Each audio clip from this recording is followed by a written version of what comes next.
Good evening. Welcome to the Vampire Book Club on this sultry July evening. We are meeting about a week later than we usually meet for the Vampire Book Club. Yes, I know this is because I was on a vacation. Yes, I went someplace. That someplace was the middle of nowhere where I did nothing but I relaxed. Relaxing is important. And I did this, and yes, I had my vacation, and now I'm back. And now we can talk about vampires again. Because, you know, it's not good to talk about vampires when I'm not in my lair, surrounded by vampiriness. This place was way too summer vacation-y. It just would not have worked, not the vibe, not the Vampire Book Club thing that we are going for. Because in the Vampire Book Club, we read one vampire book a month, or a book that is somehow tangentially related to vampires. And then we talk about it, because I have hundreds of vampire books on my vampire bookshelf. You may see one of my vampire bookshelves here behind me. I have 4 more on top of this. Those are all the vampire books I own, because people keep sending me vampire books that they think I should read or they want me to read, which is great. I love getting new vampire books I've never heard of. You can send me vampire books if you want, or just recommend them to me and I'll put them on my wish list. My family likes to give me books for Christmases and birthdays, so I always put all these vampire books that you people recommend to me on my wish list, and then my family gives them to me for my birthday presents. So let me know your vampire book recommendations, either in the chat or in the comments of this video or in our Discord server, where we have suggestions for future vampire books to read. I will add them to my list. If you have sent me a vampire book already, it is on my shelf and it is eligible to be read for this book club. I usually try to mix the books up a bit. So last month we read a book that was like a Dracula retelling. So this month we read something that was much more modern and contemporary. And next month we're going to read something that's funny. And then maybe the next month after that we'll read a graphic novel. Then after that we might read some YA romance. And then after that we might read some urban fantasy. So we're always trying to like keep the vampire books in a variety stasis. You like the microphone sticking into frame? Well, I'm glad, because I can't move it anywhere else because I have limited space here. I am hoping that you can hear me. I always try to stall a bit at the beginning of book club just to make sure my sound is good and my picture is good and that you are all receiving me loud and clear, and make sure all the stragglers have time to come in. Yes, we have a good amount coming. Thank you all for joining me this month for the Vampire Book Club. And thank you to Paul for joining us as our chat room moderator. You are not late. You are just on time. We have not begun because I am stalling. Have I read Bloodsuckers? No, I have not. Please send me a link to that because I have no idea what you're talking about. Tonight I'm drinking a classic red wine. This is an Italian, drinking a good Italian. Yes, it's wine. It's totally wine. And it's delicious. Just wine. All right. So, this month, we read a short story anthology, which I like to do now and then. There's a lot of good vampire short stories. And this anthology is called Slay, Tales of the Vampire Noire, edited by Nicole Givens-Kurtz. And the premise of this anthology is that it is all vampire stories. There are like 30-something vampire stories in here. And they are all about vampires or vampire slayers or things connected to vampires who were of African descent. So we have Black American vampires, we have vampires literally in Africa, from Africa, or in other parts of the world, or in weird sci-fi dystopian futures, who were all either Black vampire slayers, or someone connected to that culture in some way. And all the authors of all these stories, every story had a different author. They weren't all Black authors, but they were all writing those stories. And this was published by Mocha Memoirs Press. And Mocha, as in like chocolate coffee, is the name of Nicole Givens-Kurtz's publishing house, where she focuses on Black voices and diverse voices in fiction. And she does publish stories by white authors also, if they are diverse stories. And I think that is a wonderful thing. And I love publishing houses that focus on putting diverse stories out into the world. And this was a great anthology that came out a couple of years ago, full of tons of authors, some of which I have heard of. This author is local to where I live, so I have met her at conventions and writing circles and other sorts of things. And I've seen her speak. I've seen her speak on panels. She's a very interesting and lively person and has some great things to do for the publishing industry. So I really wanted to check out this anthology, and it came out, and it was on my list. I was going to buy it. I figured maybe next time I saw her at a convention, I'd buy it from her in person, get her to autograph it for me. But then one of you sent it to me, which surprised me because I was like, wow, this person from my local sphere is well known enough that someone else out there in the world sent this book to me, and I was very excited. And because we haven't read a short story collection in a while, that was not YA. We've read a couple YA short story collections. I thought it would be a good thing to read. And it's one of the larger books we've read. So it was nice that we had a little extra time this month to read it, since I did have my vacations. So we had an extra week to read it. And besides just focusing on Black voices and Black stories, there was also a lot of queer representation and feminist representation in this book. I was really impressed at all the strong, interesting female characters. Even the stories written by male authors had a lot of female and feminist focus, which I really liked. A lot of gay characters, a lot of queer rep. That was really cool. Always here for that.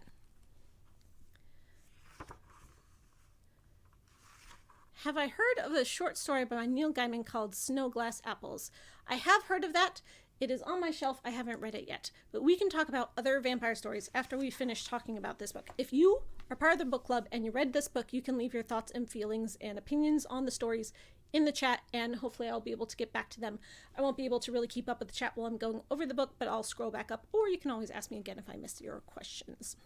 And I am going to talk about all the stories. You know, usually when I do this book club, I'll give you sort of a summary of an extemporaneous, off the top of my head, what happened in the book, because I know a lot of people don't read the books, and that's okay, because that's why I'm here, to tell you about the books. But because this had 30 some odd stories in it, I knew I couldn't remember them all just by titles alone, which usually I don't make notes or anything. I just go off the top of my head. But this time I made notes, and I'm very proud of myself. I use sticky notes, and I put my sticky notes on like the front of every chapter. So I'm going to tell you my thoughts about every single story in this book. I hope you're ready, because this was a great collection. A lot of collections, especially from smaller presses, that take stories from authors who might be first-time authors, can be hit or miss. You know, they might not have the famous people that you've heard of or anything, but you can get a lot of really undiscovered gems that way. And some of the stories in this were just really fantastic, and I'm very glad that I read it. It exposed me to a lot of authors I'd never heard of. Some of the authors in here are other authors that I've known through association with this editor from the same like literary circles where I knew her from. But most of them I'd never heard of before, so it was really cool. All right, so the first story was called Desiccant by Craig Lawrence Gidney. And this story, well, the thing about this story is a lot of people in the book club were complaining that it felt unfinished. And when you have short stories and anthologies like this, a lot of times they'll feel like maybe the first chapter to a novel, and you're like, but what happens next? I want more. It's unfinished. But it will still have sort of a satisfying story arc to it. This one, I agree, did not. But beside that complaint, it was a really good story. And usually the editor of anthologies like this will put the best story first, or the best story right in the middle, because a lot of readers will take a book and go like this right in the middle, or last. So I'm usually, if the first story is good, I'll be like, okay, that's a representation of what this editor thinks is the best story in the anthology. If I don't like it, I'm like, well, maybe that's anthology is not for me. I did like the story, despite agreeing with that complaint that the other people in the club had about it seeming unfinished. Let me tell you about it after I sip my wine.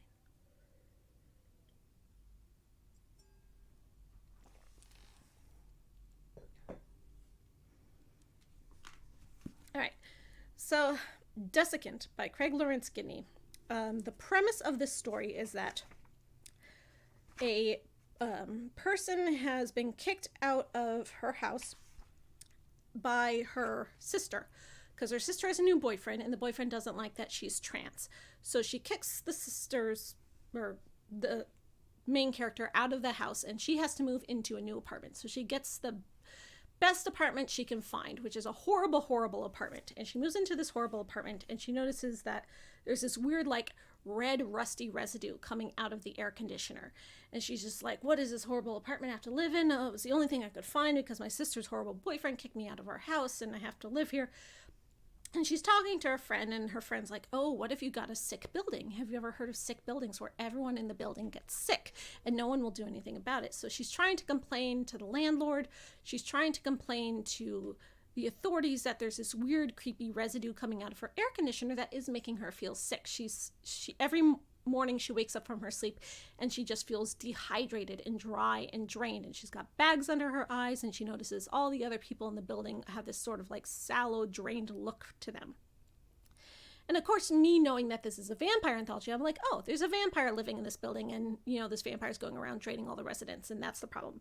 But no, this was more twisted than that. So the vampire in this isn't a person vampire like you would classically know, but it's sort of a vampire insect, like a fungus slash insect creature goo that is oozing out of the vents and out of the air conditioners. And when she looks at it really close, you can see it's a tiny little creature with wings, and they sort of morph into a blob together, and then they go into your nose and mouth and your lungs, and they're sucking and drying this vampire creature blob goo insect fungus. And she's like, this is horrible. We need to call the health department. She's trying to get help.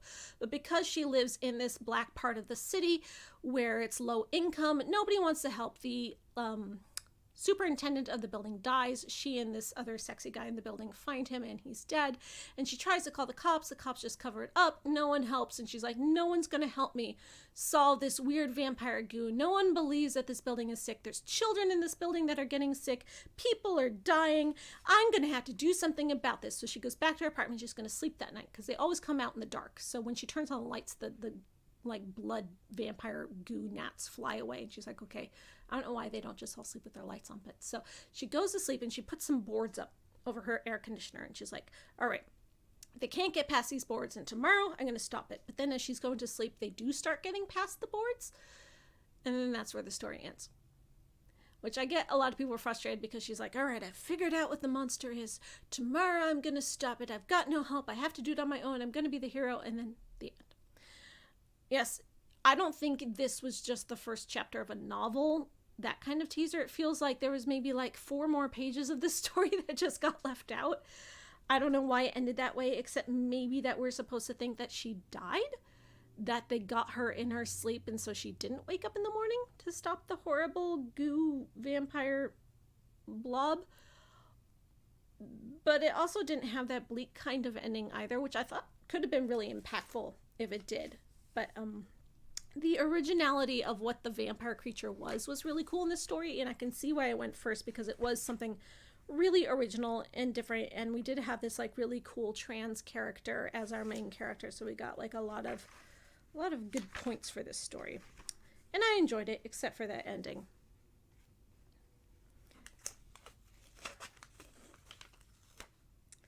All right, so the next story is called Love Hangover by Cherie Renee Thomas. And this story is set in the disco era of New York City. And I love stories set in New York City because I lived there for 15 years. It is my city.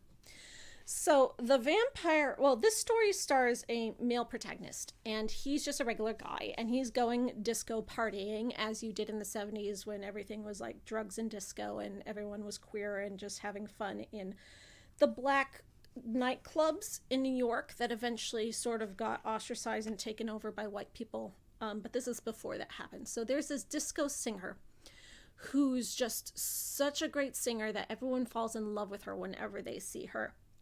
And of course, she turns out to be a vampire. Her name's Delilah, and this guy falls in love with her. But the way she feeds isn't just on blood. She drinks the music out of people's souls because she is a siren / vampire. So he figures out what she is. He sees her feeding on other musicians, like burgeoning musicians in the Harlem disco scene, killing them, stealing their music, and then being more musical herself. And he's into it, but he's also afraid of it, but he's already under her spell, so he's kind of stuck with it. So he's like, I guess I'm her stooge. And we know that she's afraid of her other siren sisters, like actual Greek mythology sirens. that might come out and punish her for being a naughty, naughty vampire lady. So he's going through his life with her, and he kind of falls in love with someone in this gay club, and then the siren kills that person, and he's really upset. But he's just trapped with her, and he's in this vampire's thrall, and he can't get away, and his life is just miserable, and he hates everything. So then they're in this disco club one night when she sees one of her siren sisters show up. And she's like, oh no, she's come here to punish me for my wicked vampire ways. And she runs and she hides in the basement. And then the building gets set on fire. Probably by the siren sister, punishing her for her wicked ways. So the guy, the main character, is like, I could go rescue her from the basement, or I could trap her in the basement and let her burn to death, and then I would be free of her and her wicked ways. So that's what he does, and it's very tragic and sad. And he sort of has an ending where he's like, I don't feel good about what I did, but it was what I had to do, and yeah.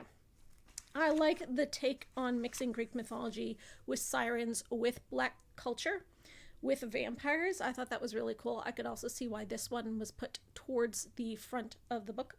A nice original take. I really liked it. And the ambiance of it was really good. I liked it. Was kind of written in this dreamy prose style that was very effective, and it kind of sucked you into the musical drug-phased disco scene. It was a very well-written story.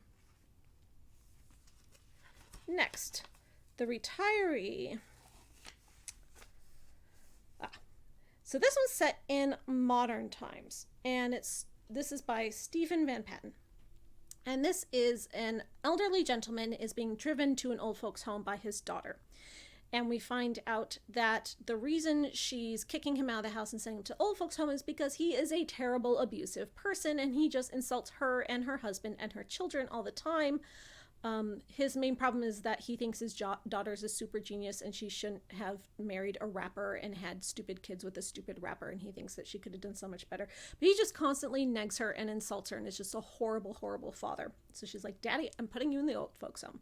So she gets him to the old folks home, puts him in, and then you find out that he wanted her to do this. He tricked her into doing this by being awful on purpose and abusive to his daughter and his grandchildren on purpose, because turns out he is a career vampire slayer, demon slayer, monster slayer. And the reason he was able to live his whole life as a monster slayer without the monsters coming and taking retribution on his family was because they lived in a house that was on holy ground, and they could never come and attack him there. But now that he's in the old folks home, he's like, this is my suicide mission. I'm going to get attacked here because I'm dying of cancer and I have to go out with a bang. So I tricked my family by being awful to them into putting me into the old folks home. Yeah, it's really abusive and bad. So while he's there, he meets like the other old ladies that are there, that they're all kind of racist and like, ooh, a sexy black man. I want to have sex with you because we're all horny in the old folks home. And he's like, no thanks. I have a vampire slaying mission to do. So his first night while he's there, a vampire-like creature, it's more like a gargoyle. It was another interesting twist on a vampire. It is vampiric because it does suck his blood and kind of like eats him or wants to eat him. But it is this leathery gargoyle winged creature. Shows up and he's like, haha, I can finally get a hold of you because you're not on this house on hallowed ground. And he's like, yes, you can, and I'm ready to surrender, and you can eat me alive, but you must promise never to hurt my daughter or her children or her family forever. And he's like, I'm a vampire who makes deals, apparently. And he agrees to it. So he starts eating the old man. But turns out the old man has been drinking iocane powder, holy water, for years and years and years, and he has tainted his entire system by drinking holy water for years. So the vampire goes up in smoke and dies as he's eating him. And then the old man also dies, but he has left a letter for his daughter, and she gets this letter after he dies at his like, I can never tell you what my life was like and why I was always never around when you were a child, because he was off slaying vampires, and why I was such a horrible dad, because he was devoted to slaying vampires. But this person who's his vampire slaying assistant is going to come to the house and ask for this box, which contains his vampire slaying tools. And you have to give him this box, but he's going to give you a lot of money and it'll be okay. So this is my dying wish to you. I like the characters in this, but this story kind of frustrated me. This was not one of my favorites. It had a good twist. It was well executed, but I don't get why he had to be so awful. Like, the whole premise of it just kind of fell flat for me. I was just like, why do you have to be so terrible to your daughter to protect her? Why can't we just be honest with people? I'm sure she could have handled it if she was as smart as you seem to think she was. And why are you insulting her husband because he's a rapper? Art is a valid form of expression. All right. Next story. The Dance by L. Marie Ward.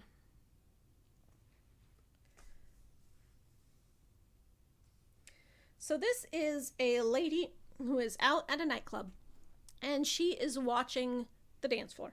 And she sees this very sexy lady dancing on the dance floor. And she's just like, oh, wow, she's so sexy. But I'm not gay. Why am I so into her? Why is just looking at her turning me on? This is horrible. Am I having a gay awakening? No, I'm homophobic, and gayness is wrong, especially girl gayness. Boys are okay, but girls are not for some reason. And so this sexy lady notices her watching her dance, and she comes up to the bar, and she's just like, hey, I noticed you watching me dance. You want to dance with me? And she's like, no, that would be too gay. I cannot. And she's just like, okay, well, if you change your mind. And she goes back and starts dancing with someone else. And then the protagonist is like, I did want to dance with her. So she goes over, and she starts dancing with her. And she's just like, yes, this is my gay awakening. Maybe being gay is okay, and I really am into this. And you know what? Screw what people think. I'm loving my life right now. I'm dancing with this sexy lady. It's wonderful. And then it turns out she's a vampire, and she bites her and starts killing her. And then it turns out everyone in the club is also vampires, and they all stop and they just kind of drool while they're watching her get eaten. And she's just like, no, I was a vampire all along, and I'm getting eaten. And then she gets turned into a vampire. And then she wakes up and all the vampires are like, welcome to being one of us. And she's like, oh.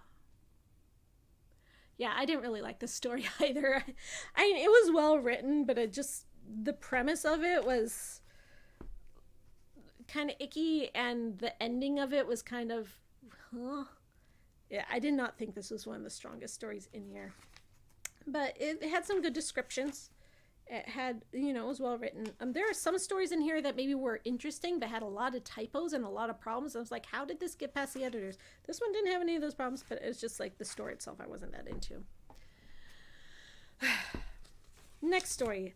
A Clink of Crystal Glasses Heard by L.H. Moore.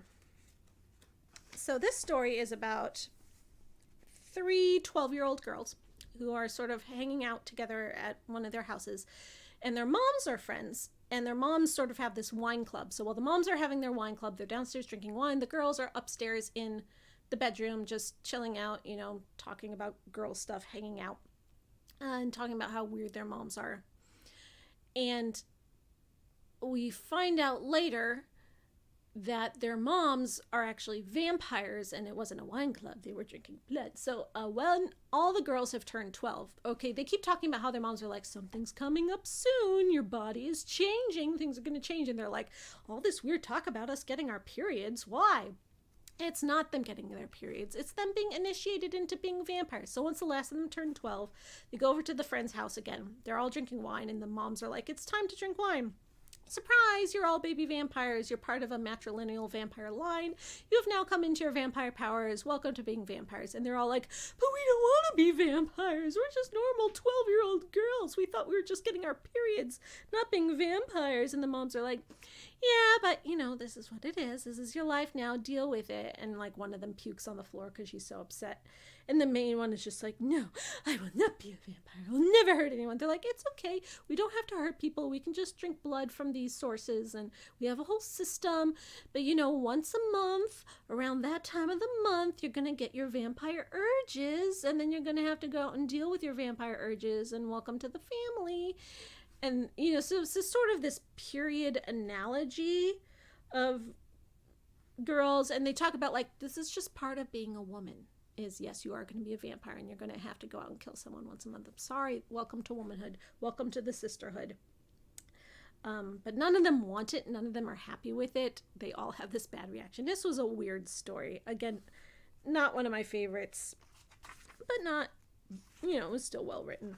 I do have complaints about the writing in some of these stories, but not this one. It was just kind of also didn't really go anywhere. It gave me vibes that reminded me of First Kill, which is a new show that's been on Netflix lately. I haven't finished watching it. I'm like halfway through it. But anyway, the point of First Kill is that you have this family of vampires that as the teenage vampire grows up, she does have to like make her first kill and become a first vampire, but she doesn't want to kill anybody. So she's like fighting her vampire urges. Had a very similar vibe to that. So if you like that, you might like this story. Oh, also throughout the book are these little artistic things, which are obituaries, and they're all about a person. And there's 5 or 6 of them throughout the book. And I kept waiting for them to have a payoff and to like be a surprise or a twist or something, but they never was. And they aren't funny and they aren't like stories. It's just this person died on this day. They were relatives of this person. They like to laugh or they like to eat or they, you know, like to collect weird things. And you can come to the funeral at this time. And that's all it is. And I'm just like, I didn't really get the point of why those were in there. Except that maybe the anthology wanted to include some artistic thing. And I don't get how they're connected to vampires either. Maybe we're supposed to assume that a vampire killed each one of these people in these obituaries, but nothing about their deaths really had like a vampire-y vibe to them either. So they kind of, I don't really get them. All right. This next story is called Diary of a Mad Black Vampire by Desiccant. And I like this one. This one reminded me a bit of Silver Kiss, a book we read recently in Vampire Book Club, where you have this vampire character who meets this human character and they sort of like become friends. And yeah. So here we have 2 girls, and this girl vampire keeps a diary. So the whole story is entries of her diary, and she is kind of stalking this other girl. This other girl is albino. Like, they're both black girls, but the one she's stalking is human, and she's albino, and she's like a piano player, and she's also kind of neurodivergent. So she's kind of like this savant character. So Ashanti, the vampire, is stalking the other one, and she falls for her, and she's gonna kill her, but then she's like into her, and they start like developing this relationship.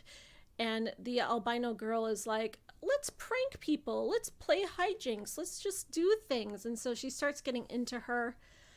And so finally Ashanti's like, I think I'm going to make her my new vampire companion. First I have to tell her what I am and see if she's into it. And then maybe like, you know, she can be my companion for a few years and then I'll turn her into a vampire. And what's her name? I don't want to just call her the albino girl. What is her name?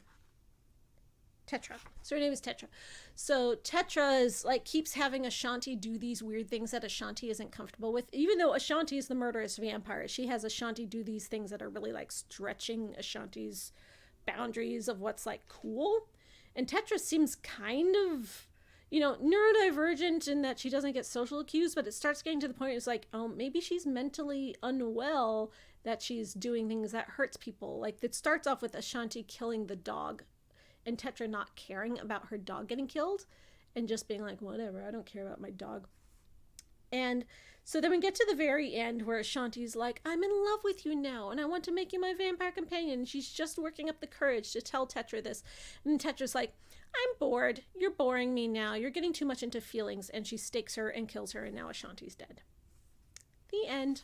And Tetra's like, what am I going to do tomorrow? I don't really care. I'm a complete psychopath. So yeah, it was a twist ending, but it wasn't a very satisfying ending. It was tragic. I felt bad. Like, it was sad.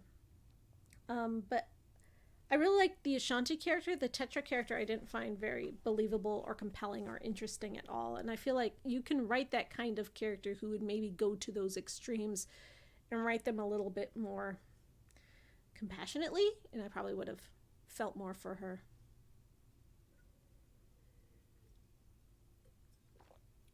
All right, next story was the return of the OV. OV like OG, like original vampire, original gangster. So this is originally set in October of 1920 in New York City. Another New York City story. I really liked it. So on my sticky note, I wrote here that the writing was really sloppy. It was really bad. It had a lot of mistakes, and it's just like very clunky writing. So that was my complaint about it. But what is the story? So the story is that you have these two 1920s teenagers in love out on Lover's Lane. And they're just out making out in a park, and then this creepy vampire shows up, and he starts like stalking them and scaring them, and then he eats them, and he's a black man eating these two white kids, which I don't know, that seems kind of a bad representation to me, but you know what? Vampires allowed to be evil. Whatever. Let's see what happens. So then he gets put on trial by the vampire council, who's like, he was reckless. He murdered these two white teenagers. This is bad for our vampire reputation. We should punish him. And then someone comes to his defense and is like, but no, he's such an ancient vampire. We should give him a break. And they're like, but he should know better. And I'm like, yeah, he should know better. What's the reason why he didn't? There's no explanation at all for why he did this reckless, horrible thing that got him put on trial that they really were going to kill him for. You just did it randomly one day. Like, I don't get the character motivation in this story at all. So instead of killing him because he is so ancient, they're like, well, let's just imprison him. So they put him in this crypt underneath the meat factory in the meatpacking district in New York City. And as we all know, the meatpacking district stopped being the meatpacking district sometime between the 1920s and now. And they stopped slaughtering pigs and cows there, and the blood stopped running over the floor. So, you know, the blood running over the floor would drip down into where he was in prison, and that's how he was staying alive. So the meatpacking district has now become a very trendy, like, clubbing neighborhood in New York, full of, like, you know, clubs and restaurants and overpriced condos. And so he wakes up in 2020, which is when this book came out, so 100 years later, and he escapes his coffin, and he's like, what's going on? Why did the blood stop trickling down? Is my punishment over? Is someone from the council going to be here to see me? And he's like, what is this weird future world I'm in? What's going on? And then he has no idea what's going on in 2020. He doesn't understand the technology and the noises. And he finally runs into another vampire, and he's like, what year is it? And the other vampire is like, it's 2020. Wow, you've been buried for 100 years. You must be the last old vampire ever. The end. So, yeah, not much point to the story. A guy who supposedly was smart enough to survive for a while randomly broke the rules one day and then got punished and buried, and then he wakes up and... I think the whole point of the story was the pun on OV versus OG. Yeah. It really, like, the writing was just really choppy. The way the two teenage characters at the beginning were written were really cheesy. Like, they did not read as realistic characters. And then he just killed them, and having this horrible, awful, stalking black man murdering white children in the park does not seem like an okay thing to put in fiction nowadays. I don't know. I'm a white person. It's not my choice to say. But it did make me wonder. The next one is called The Last Vampire Huntress by Elisa Hansen.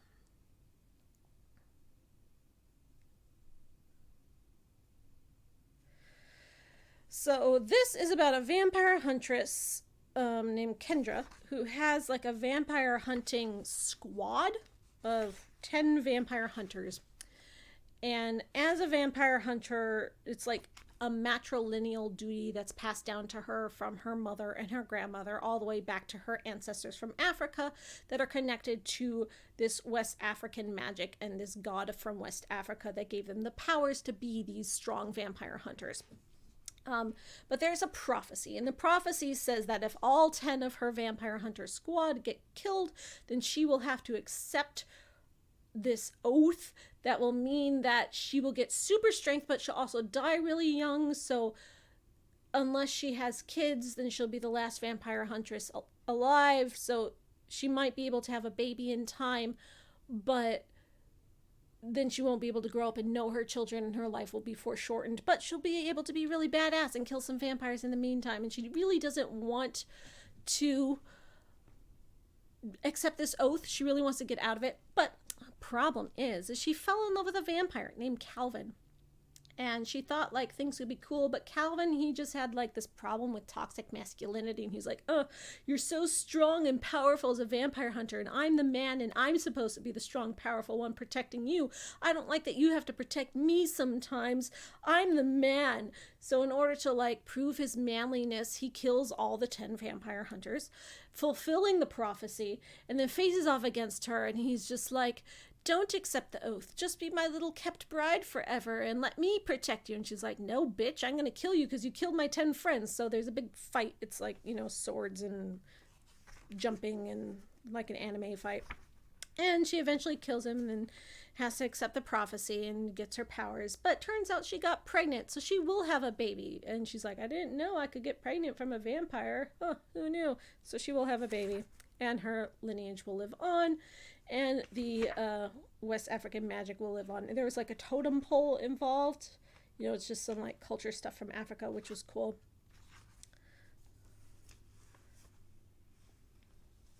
And she had like magical god powers.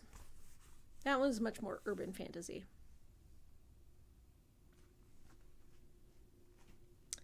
So next one is called Gritty Corners by Jessica Cage.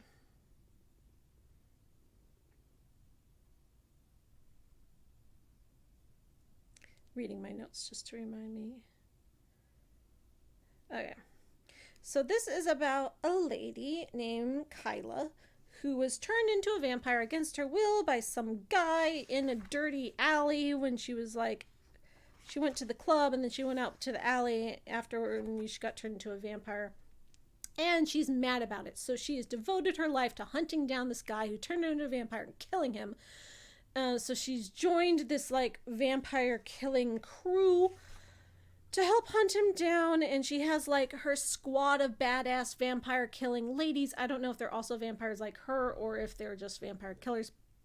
And they figured out where this guy is, and he's just this like sleazy guy who's got all these bodyguards, who's just like, you know, preying on all these women and just being awful to women. So she's like, okay, we're going to break into his house, and it's like a Mission Impossible kind of thing. And they got the system, and they got the code words, and they got the swords, and they got the guns, and they got the like magical weapons. And they break into the building, and she's going down level by level. She's killing the guards as she goes. It's very video gamey, very action movie.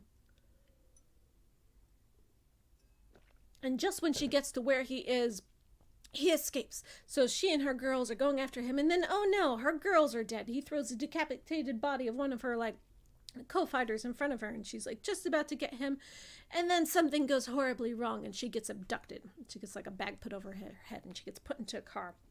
And there's this guy with a sexy voice in the car, and she's like, I know that voice. Who is that voice? And he takes her to a place, and she had managed to kill the guy she was trying to kill, her vampire maker. But the guy gets her to the place, and he was like, surprise, I'm your real vampire maker. And she's like, but how? I had a magical psychic connection with my vampire maker. I knew it was totally that guy I just killed. How are you my real vampire maker? And he's like, you know what? I don't know. It's really weird. I don't know how that works. And she's like, yeah, that is really weird. And he's like, but I am your real vampire maker, and I want you to join my side. And she's like, no, I'm going to try to kill you now. And he's like, but no. And so he lets her free, and she's like, why are you letting me go? I'm just going to try to kill you. And he's like, you'll come around. You'll be my vampire bitch. And she's like, you killed all my friends. And no. And then he's like, this isn't over. And she's like, you're right. It's not. And that's how the story ends. Yeah, these sort of like urban fantasy, high action, just a lot of shooting and guns and fighting and punching without much character development or like story explanation are not my favorite. Not my favorite. And the whole confusing thing about how she has this psychic bond and she knows exactly who her vampire maker is, and then all of a sudden she doesn't, and that's not true. There's not enough to this story to fill me in on the lore of the world to know why this exception might be to the rule. Like when you have a short story like this, you want to keep your lore as simple as you can because you don't have a lot of space to work with it. And so making it that convoluted, I just thought didn't work.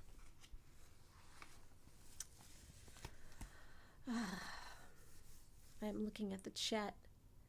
Need to read the Gilda stories? We read that for Vampire Book Club a few months ago. Go back and watch our video. Listen to our discussion. We like the Gilda stories. It's a good one. Shadow of Violence by Balagon Ojitade. Reading my notes. Okay, so now we have yet another sexy lady vampire hunter. And I did like how many of these stories, even the majority written by men, were about sexy lady vampire kick-ass ladies. Which, you know, is a trope that does have its problems, but better that than dudes, right? Yeah. I'll always take a sexy lady over a dude, if you know what I mean. So this vampire hunter, her name is Ojiji. She is a biker chick. She's very hot, and everyone talks about how hot she is. And the story starts off with like a physical description of her. She's following her vampire hunter instincts. And her vampire hunter instincts leads her to this funeral home. And in the funeral home, she's like, something's wrong in this funeral home. It's not right. Someone broke into it. And she's following it. She's thinking she's stalking a vampire. Turns out it's a whole nest full of vampires. And they have this big like feeding dungeon down the bottom where they have all these human pets that they're just like drinking off of, and all these vampires. So she goes in, she pretends to be a vampire. And apparently the vampire at the door doesn't know enough to be able to tell she's not. Like, she's not human. She's some kind of other supernatural thing. We find out later she's a koko, which is some kind of supernatural fighting creature from African lore. And she goes into this vampire feeding dungeon, and they're like, what? She's not a vampire? Kill her! So then it's a big old anime boss fight, and they have this whole fight. And there's like this main vampire there, and she fights him and she kills him, and he's like, what are you? And she tells him what she is, and she uses her magical powers, and she eventually kills them all.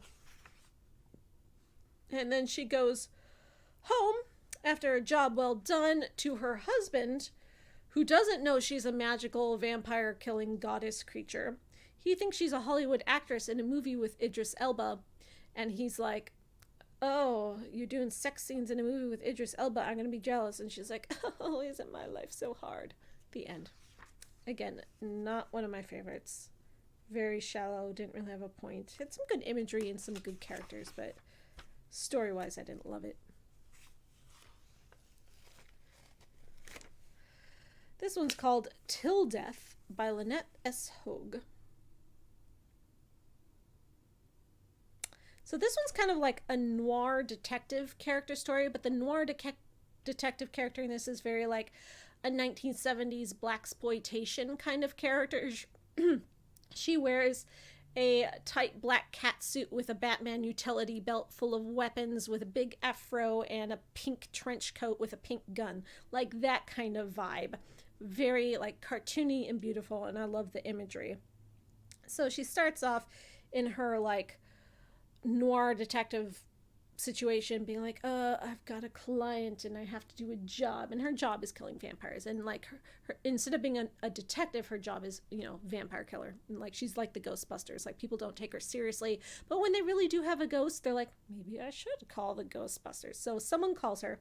This guy, she was like, oh, he sounded sexy, but he's like this white guy, and he's like, my wife, I think, has turned into a vampire because sometimes she floats and she keeps saying really creepy stuff to me, and I don't believe in vampires, but she is floating. It's weird. And so the detective lady is like, yep, you got yourself a vampire. So then she goes out with the white guy and she goes to his house, and they're like, okay, we're going to sneak up on your wife. She always sneaks into the garage before dawn and sleeps in the garage all day, so we're going to sneak up on her and get her. But then, surprise, his motion sensor lights are on, and they see her, and there's like a chase, and she's got these two dogs that she calls the hellhounds, even though one's a Pomeranian. The other's a pit bull, but one's a Pomeranian. And they like have a bad feeling about this, and there's a bad omen. So the wife comes out, and she's a vampire, and she's very much like Lucy from Dracula, and she's like, come to me, be with me, I love you, come kiss me. And the husband is like, gulp, I don't know what to do. So the vampire hunter lady, she kills the wife, and she's easily killed, easily dead, and she's like, yep, a job well done. And then she takes the white guy home and has sex with him. The end.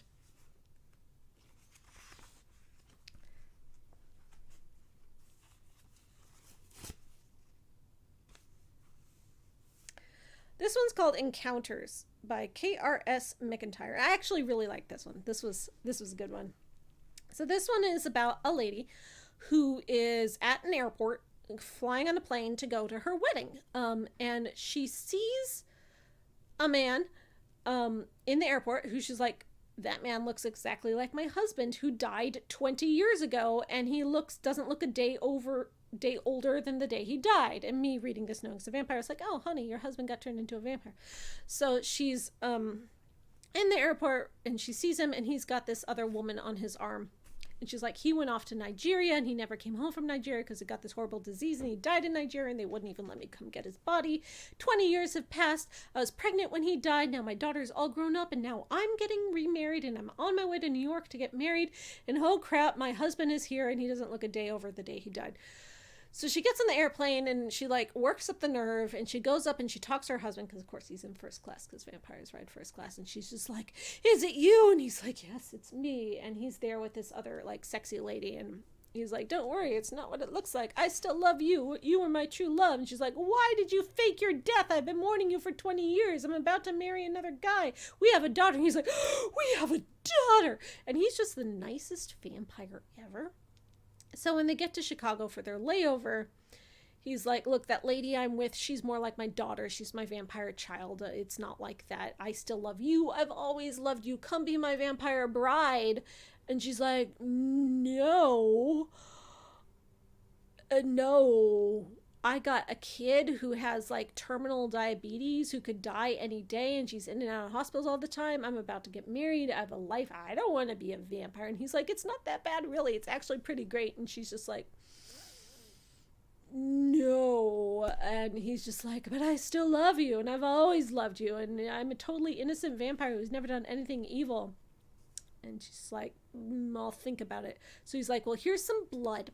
If you decide to become a vampire, just drink that blood and you'll become one.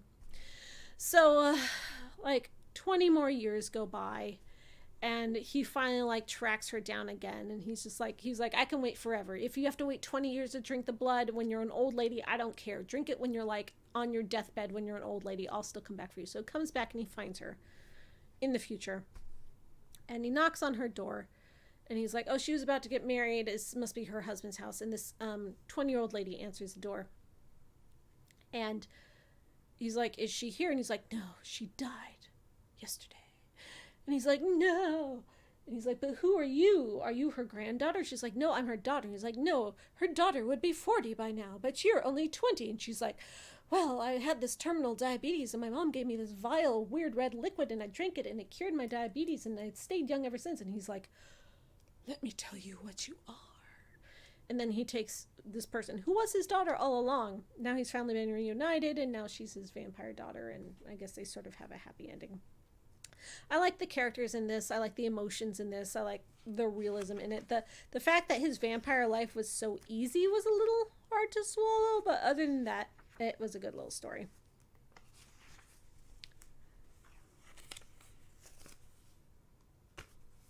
The next one is called Unfleemed by Penelope Flynn. So Fleemed. So in this story, vampires have fangs and fleams. And I don't know what a fleam is. I was going to look it up before this book club meeting. I really was, and then I totally forgot. If anyone knows what a fleam is, please tell me. It's something like a fang, and I'm like, is it like the thing that snakes shoot poison out of or something? I don't know. So the vampires have fleams and fangs. Fleam, F-L-E-A-M, fleam. Unfleemed. So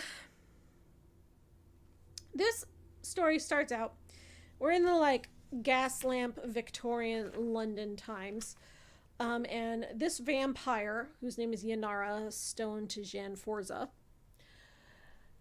has just killed a prostitute in London, but the prostitute was drugged, so she's like really high and she can't move, and she's just like lying on the ground. She's like, oh crap, I'm a really important vampire noble and I'm lying here on the ground. This isn't good. I could get in trouble. So this guy comes up to her and she's like, I can't do anything. This guy could like mess with me, but he wants to help her. So this guy helps her and she's like, you've been stalking me for a while, haven't you? And he's like, yes, I am part of a different noble vampire family, but a very low-ranking member, and you are a very important, noble vampire, even though he's white and she's black, and it's Victorian London. He's like bowing to her.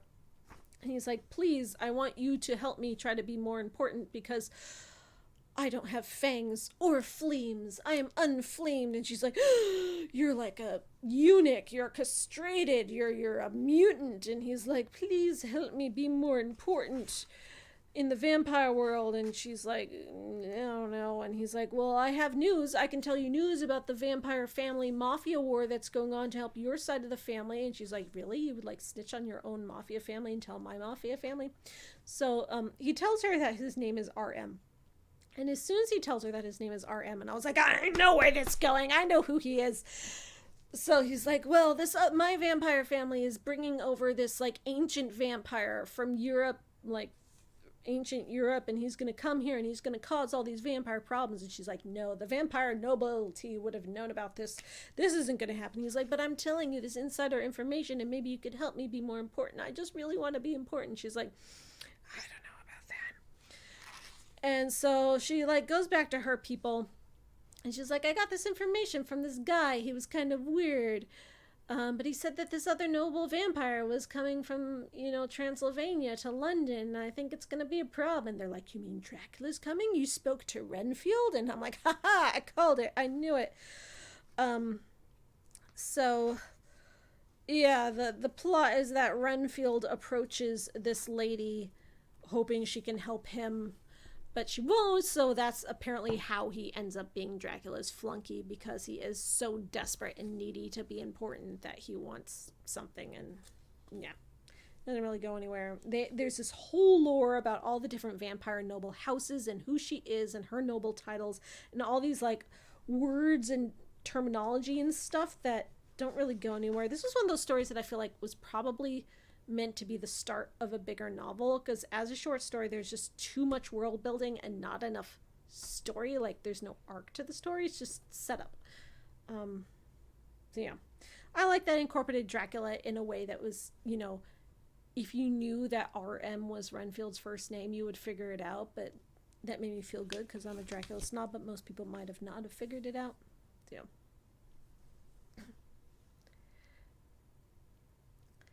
It was fun, but didn't really go anywhere.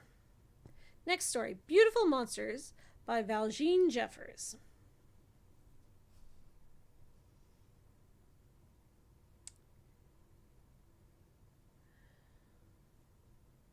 Reading my notes.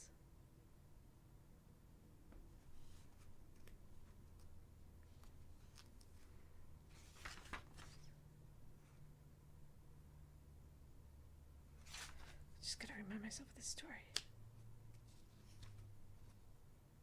I guess the story didn't really stick with me, did it? I have to remind myself.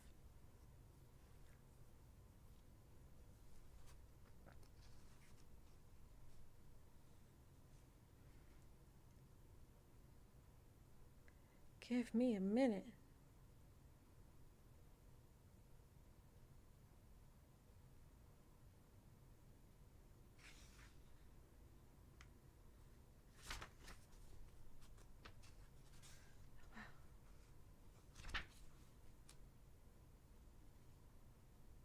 Okay, so we have this vampire character, and she is living in this town,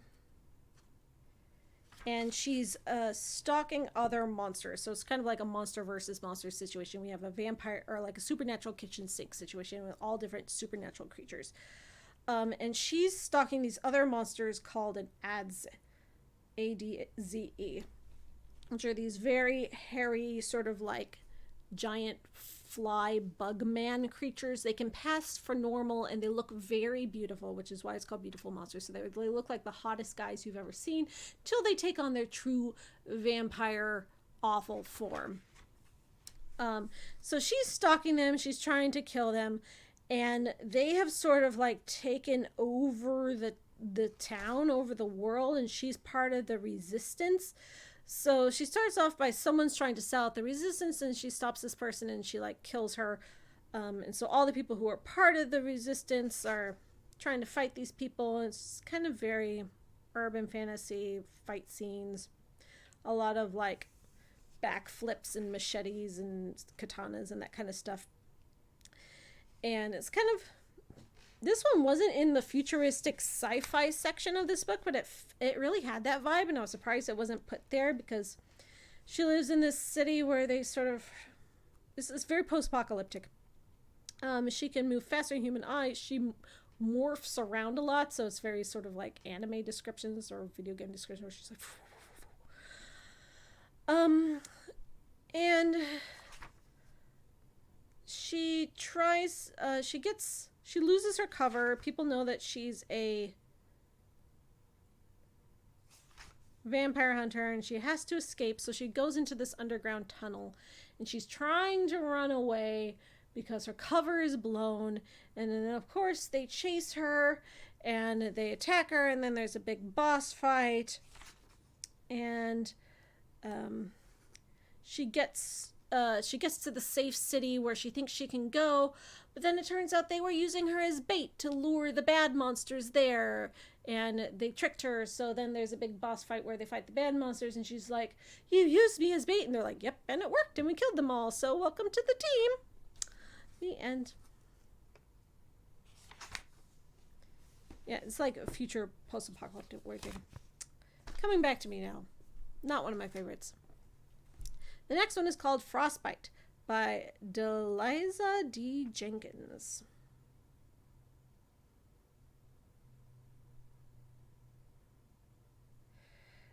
So this one is about a young lady, girl, like a young woman, who is, yeah, she's like a working girl.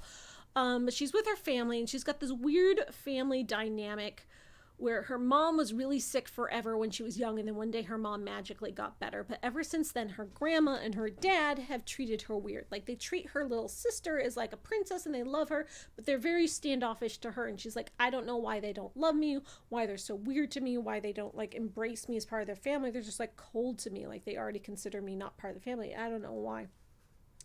Turns out that her mom was targeted by a vampire back in the day, and her mom and dad are vampire hunters, and they killed this vampire's mate.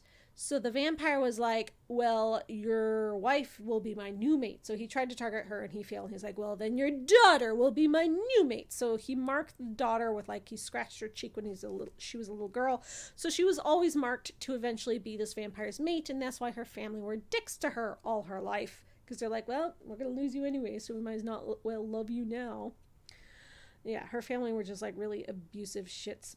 So eventually the vampire does get her by the end, and he's like, you're my new mate now. And she's like, no, daddy, save me. And her dad's like, you know, I am a vampire hunter, but I could let you live instead of killing you. And she's like, I want to be with my new vampire mate now, since he actually loves me. And like the family that was abusive to me, I don't really have a choice because I'm a vampire, do I? And they're like, all right, fine, go. I won't kill you now. Go. So she goes. The end.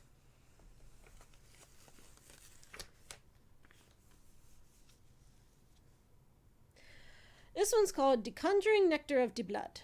It's written in dialect, so D, like the, is written as D-I, by Kai Leaks. And this one was pretty cool. I liked the setting of it. I liked the dialect of it. It's set in like World War I times, in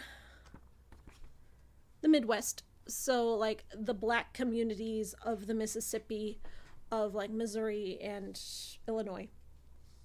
And it starts off with this vampire lady being awoken from her slumber. She's been slumbering for decades by her vampire mate. And she's struggling to remember who she is and where she is. And he's like, hey, you've been slumbering, and I know I'm not supposed to wake you yet, but there's a war coming. World War I is coming, and I might get drafted. I might have to go off to war, so I want to wake you up so you can take care of the family business while I'm gone. And then they have sex, and they're really horny and very sexy. And then he goes off to war, and she's living in her black community. And some people there know she's not natural, know she's a vampire, even though she's pretending to be her own granddaughter. But they're just like, oh, you know, she's got the power. She's got, like, magic from Africa. And other people just think she's a normal lady. But meanwhile, there's...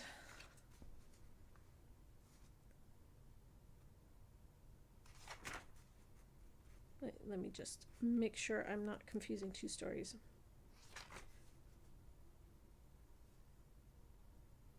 So he has a barber shop and a club, and she has a dress shop. And yeah, okay. So there is an order of other vampires called the Order of the Maison de Bleu Feu de Lis, you know, blue house flowers. They're real vampires, and she and her mate are like vampire hybrids, so they can go out in the day and they have special vampire powers. So these other blue flower vampires are really jealous of that, and they want to attack her. But they're also kind of like basically the KKK, like they wear white hoods and stuff.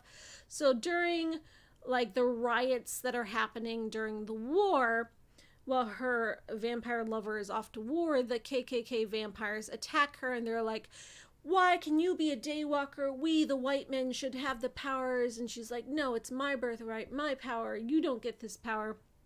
And then they attack her and the Speakeasy Club where she had all her other black friends.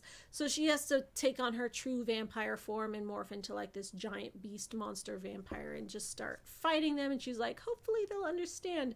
Most of them have ancestors that knew the African legends, so they won't think I'm that much of a freak. And she defends her people, and there's a big boss fight where she's fighting all the bad guys. And there's a lady with a child who dies. And she's, you know, does this big fight. It's this big riot of 1917, which was some historical thing.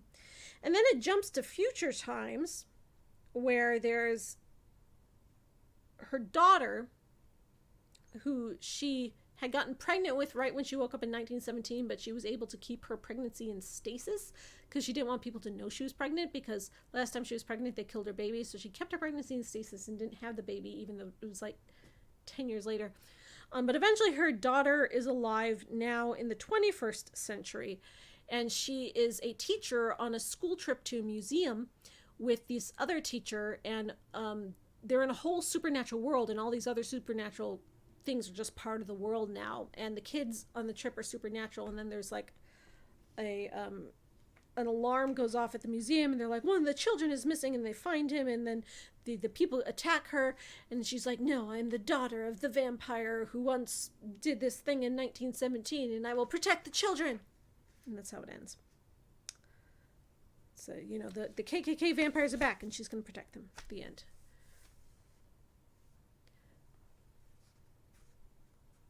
All right. This one's called Snake Hill Blues by John Linwood Grant. Oh, this was probably my favorite story in the whole book. I love this one. So this one is set in New York City in 1927. Again, another New York City story.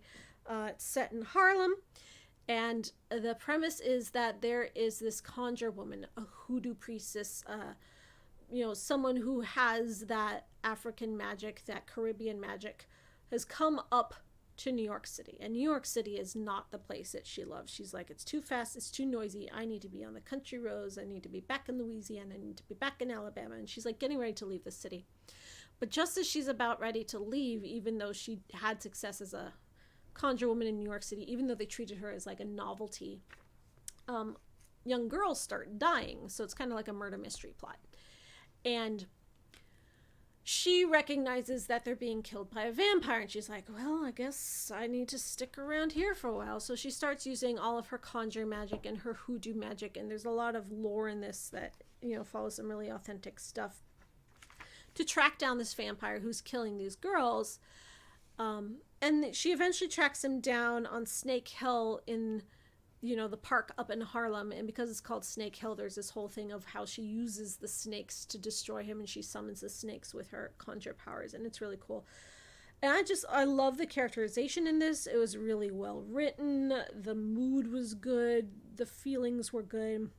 Had a satisfying ending, even for a short story. This was a good one. This really stuck with me. It's funny that I can talk about the ones I liked much less than I can talk about the ones I didn't like. This one's called Snake Hill Blues by John Linwood Grant.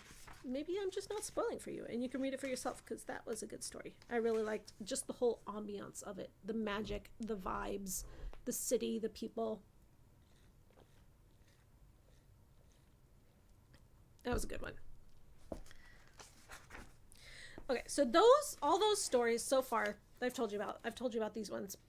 These are all ones that were set in the Western world. So in America, in Great Britain, don't really have much of Europe. So it's mostly, England and America. And the rest of these stories, except for like the last 3, are set in Africa for the most part. So we got stories of Africans in Africa. So this one's called Ujima by Elisa Hansen. So in this one, it starts off with a brand new vampire. Her name is Amani, and she's just been turned into a vampire by the local vampires in her region of Africa. And they've abducted her and brought her into their vampire tribe. And she lives with these vampires as the least member of them, because she's the newest, she's least important, she gets the least benefits. They treat her like the least class citizen among them. And in their vampire world, because in this world is sort of like these vampire tribes exist in society, it's just accepted. So she's out with her vampire sister, walking in the market, and she sees her real sister from when she was human in this like cattle pen. And she goes to her sister and she's like, "What are you doing here? What's going on? Why aren't you in our village?" And she's like, "Well, our village was destroyed. The vampires destroyed it to make us all cattle. And this is my life now." And she's like, "That's not good." So she gets in trouble with the vampires for even talking to her sister. They're like, "Why are you talking to a cow? She's, you're above that now. You're a vampire now." And she's like, "But I'm the least vampire and I don't like this." So she goes back to free her sister from the cattle pen along with all the other people from her village. And she takes them on this journey across the mountain. And it's kind of like Moses leading the slaves away from Egypt, right? It's this like journey of her leading all these people, and then the vampires are chasing them, and they're running through the mountains, and they're going up into the mountains where there's like snow, and they don't know what to do, and there's this fight, and there's these traps, but she is a strong vampire, so she's fighting. We've got some fight scenes, and meanwhile the sister and the villagers are like, "You are a creepy vampire, maybe we don't trust you." And she's like, "Well, I'm gonna stay here and keep you safe and tough." And they get to the top of the mountain, and then they're ambushed by the other vampires who want to get their cows back. And there's a big old fight scene, and then there's like a snow avalanche, and everyone dies, and it ends up with just her and one of the other vampires. And she's like, and her sister.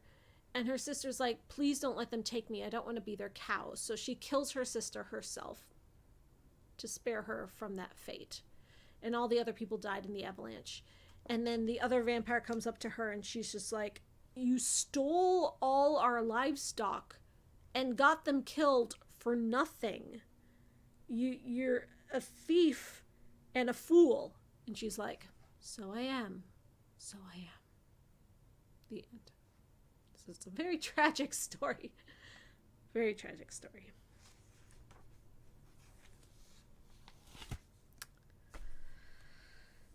And Elisa Hansen is an author that I've heard of before, so I thought it was really cool to read one of her stories in this book.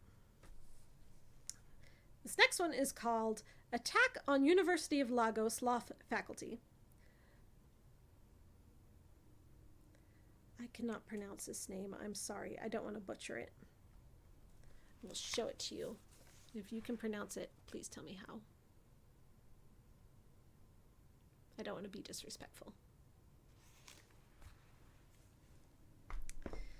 So this story is about a guy who is a professor. I think he's a professor because he's in the Faculty of Law lounge at this university. But at this university, he's in the like cafeteria lounge area, and he starts out the story talking about like how handsome he is and how sexy he is and how everybody just like falls over their feet when they look at him. And I thought it was really funny, like just how conceited and full of himself this guy was, because it was like so full of himself that it verged on parody. And I was just like, yeah, you're funny. I like this. And this was one of the only humorous stories in the whole anthology, too. So he's in the cafeteria at his university. He's looking at all the other, like, the students and the other faculty people there. And, all of a sudden, someone starts screaming, and he goes over and he looks at her, and she's opened up her lunch, and her lunch is full of these, like, horrible maggots. And then he looks around, and everyone else who's already eaten their lunch is screaming because apparently they ate this maggot food that was served by the lunch lady. And they all just start, like, dropping on the ground and writhing and thrashing and dying. And then they all die. And then they start rising as the undead. And he's just like, everyone was flocking to me, like, surrounding me because I'm the hottest person here. So they, you know, he was like, oh, it's so hard being so sexy because everyone just wants to be around you all the time and they expect you to be a hero. But then he's like, lo and behold, upon the floor before me was a samurai sword. So I picked it up and I started chopping all the vampire zombies to pieces. And apparently I suddenly had mad samurai skills and I just knew how to do this. It was really weird. And that's the tone of this entire story. It reminded me a lot of Scott Pilgrim versus the World. Just the way is like, suddenly we have video game logic and it works, and that's just our reality. And, yeah, so he starts slaying all the vampires and he kills everyone in there, but all the doors are locked and they can't get out, and the whole university is overrun by these zombie vampires who rose from the dead. And then they finally do get the doors unlocked, but then the lunch lady comes in and she's like, surprise, I'm the head vampire. I was the head vampire all along. So he starts fighting her and he, like, has this boss fight. And then it ends with them realizing, like, yes, vampires are all over. And he's like, well, I guess I'm going to have to be the hero now. The end. And I don't know how he could possibly stop a whole world overrun with vampires apparently now, but he does. It was cute. It was funny. It was kind of sloppy, kind of choppy. But I like that it was going for a humorous tone, which none of the other stories in this anthology did, so.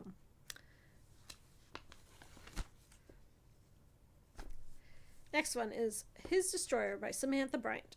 Samantha Bryant is another author I'm familiar with. She's a white author.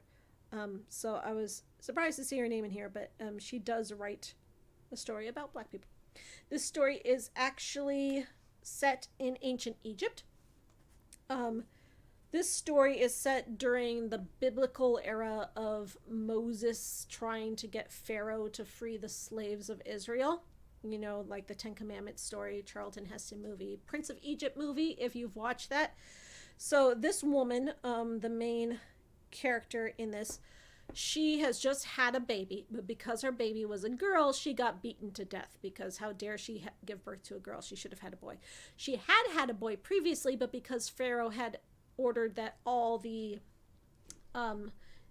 slaves of Israel's boy children get killed because he didn't want them to rise up against him, her child had been murdered.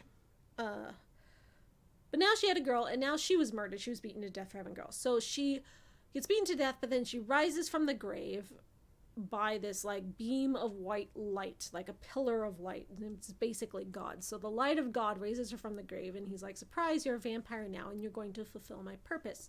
Are you thirsty?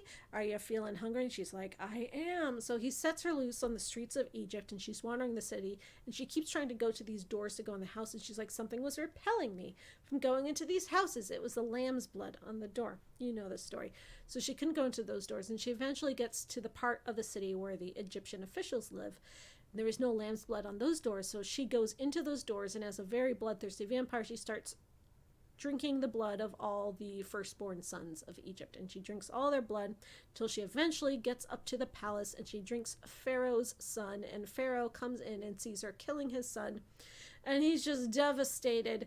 And meanwhile, God is talking to her the whole time, being like, good job, you're doing my will. And then it gets, like, she's got, like, God as her, like, buddy cop in this. It's like God and the vampire buddy drama. Eventually, she kills Pharaoh's firstborn son, and then God is like, you did a good job. Now you can be at peace. And then he lets her die. The end. So so this, if the angel of death was a literal vampire, who is also a woman who is a victim of toxic masculinity, as you do. This next story is called Quadrille, which is kind of dance, by Colin Cloud Dance. And this story was written in a really interesting format. So I don't know if you can see, it says like the steps of the quadrille is right, back, left, forward, back, left, right. You know, when you're doing the dance, like where your feet go. So each time you got to a step that was back, it was kind of a flashback. And it told a bit about how his vampire powers worked. So the main character in this is a vampire. He was from a family of vampires. He thought he was a normal person, but then when he turned 30, he became a vampire, and he asked his family, he was like, why did you never tell me that I came from a family of vampires? So I'm like, it's not every generation. We thought maybe you were okay. You're freaking 30. And he's like, well, I'm a vampire now. What am I going to do with my life? Thanks, Dad. So he decides to go off to be a war correspondent, because he figured if he's, you know, working in a war zone, he could kill people easier without getting caught. So he goes off to Syria to be a war correspondent. And while he's in Syria, he meets a djinn lady. And her djinn powers are basically, she's a tornado. So she can be a tornado of dust, and she can like travel anywhere via tornado. And she's kind of very weird and silent and stoic. But he's, you know, he's totally in love with her. And she wants to go across the ocean. She can't tornado across the ocean, so she needs him to buy her a ticket on a boat. So he does that, and they pal off and they travel together, and then they eventually end up in Africa in the Sahara Desert, where she's like, yes, this is my place, I can be a tornado in the desert and it's perfect. And he's like dealing with being a vampire. He hates being a vampire. He hates drinking blood and killing people. But she would bring him people to kill. And one day she brings him a person, but the person is a bear. He's like, this is not a person, it's a bear. And she's like, well, it was a person when I picked him up. And he's like, well, it's a bear now. And it turns out he is a shapeshifter. This bear man is a Native American shapeshifter in the Sahara Desert for some reason now. And he becomes friends. And the main vampire guy is kind of jealous of him, because the bear man and the djinn lady become lovers, even though they're besties. And meanwhile, during all the back sections, we're finding out how his vampire works, and we find out that his saliva is a sedative and also an aphrodisiac. So the way he'll seduce someone is he will kiss their hand if he's being gentlemanly, or just like lick his hand and touch them. And his saliva will put them into the stupor state where they get really horny, and then he can drink their blood, and just as the moment they die, they orgasm. When she's like, it's really gross, it really turns me off of sex, I hate it, my vampire life is horrible.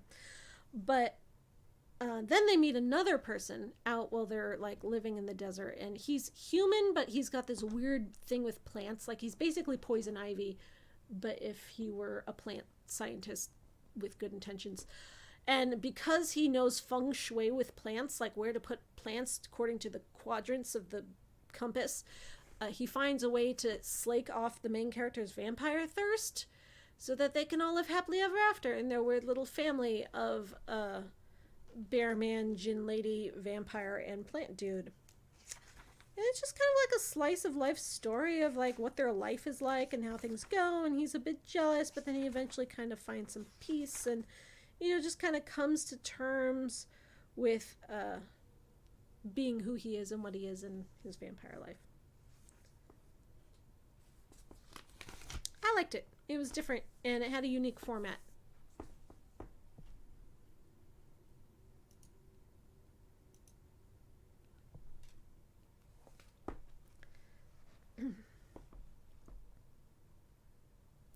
So this one is called Asi's Horror and Delight by Sumiko Salson.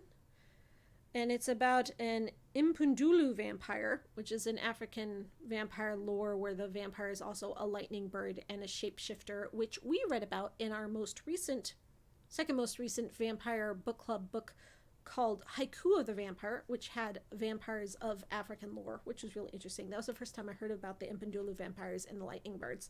It was good to see that lore come up again. So the Impundulu and the witch. So we have a witch who's a Zulu witch. She is mortal, but she has a vampire familiar. And the vampire familiar's name is Asi.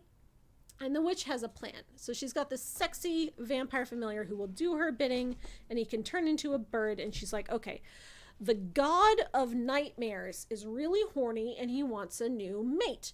And I think if I put you up to be his new mate, then that would be good for me, because then I'll have an in with the god of nightmares. And the vampire's like, what would the god of nightmares want with me? And she's like, come on, dude, you're really, really, really hot. Everyone wants you. And he's like, it's true, I am really hot. So then we cut to the god of nightmares, who's doing like interviews for his new mate. And like this fawn comes in to be interviewed for the mate. And the god of nightmares is like, you're stupid goat man. And the goat man poops on the floor because he's scared and he runs away. So then eventually the vampire and the witch come before the god of nightmares.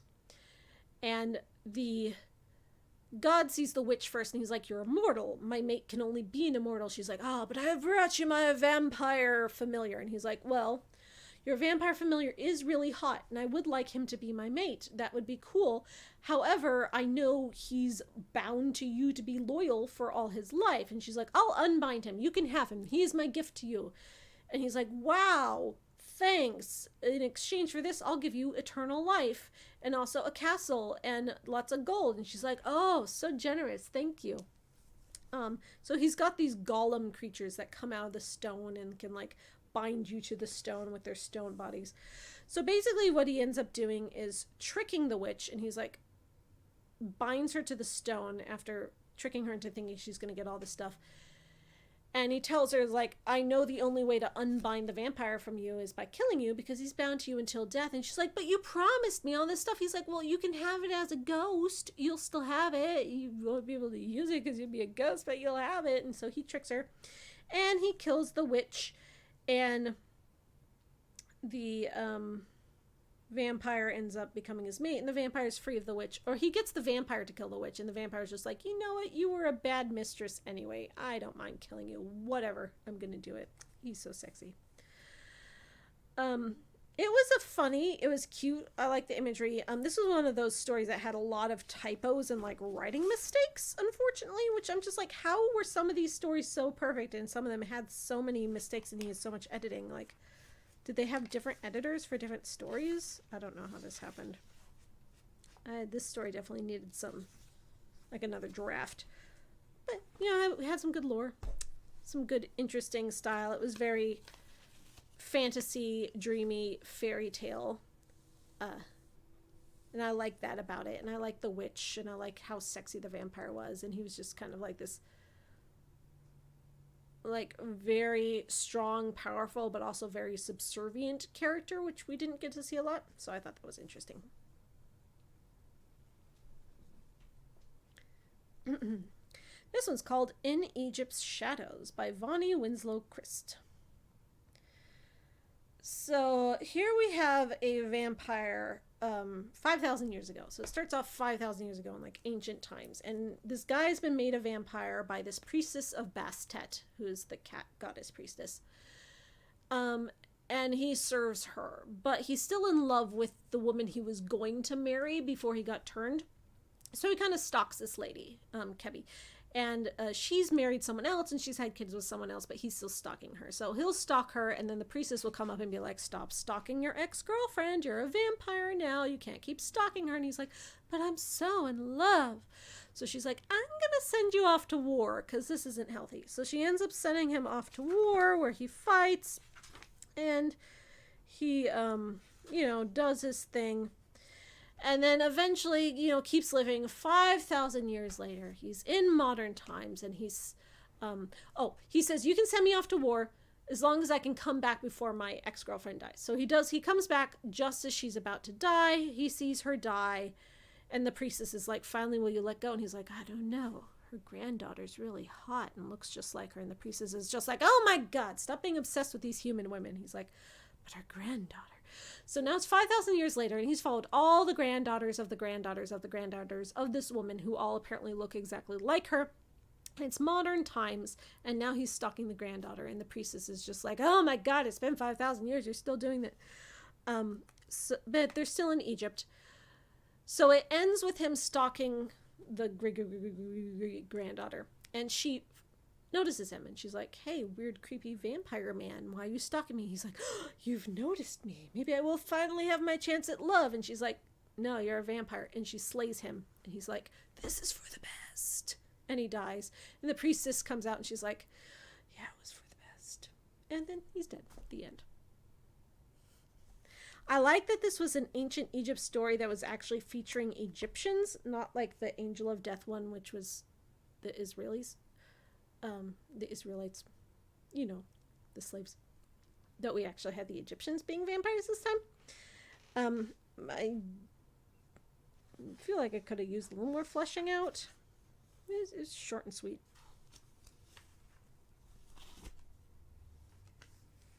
This one is called Rampage by Miranda J. Riley. Oh, this was another one of my favorite ones. So this starts off, we have this vampire killer named Aziza. She's not a vampire hunter. She makes it very clear she does not know how to hunt vampires. She knows how to kill them. Her husband and baby daughter were killed by vampires, and then she devoted her life to becoming a vampire killer.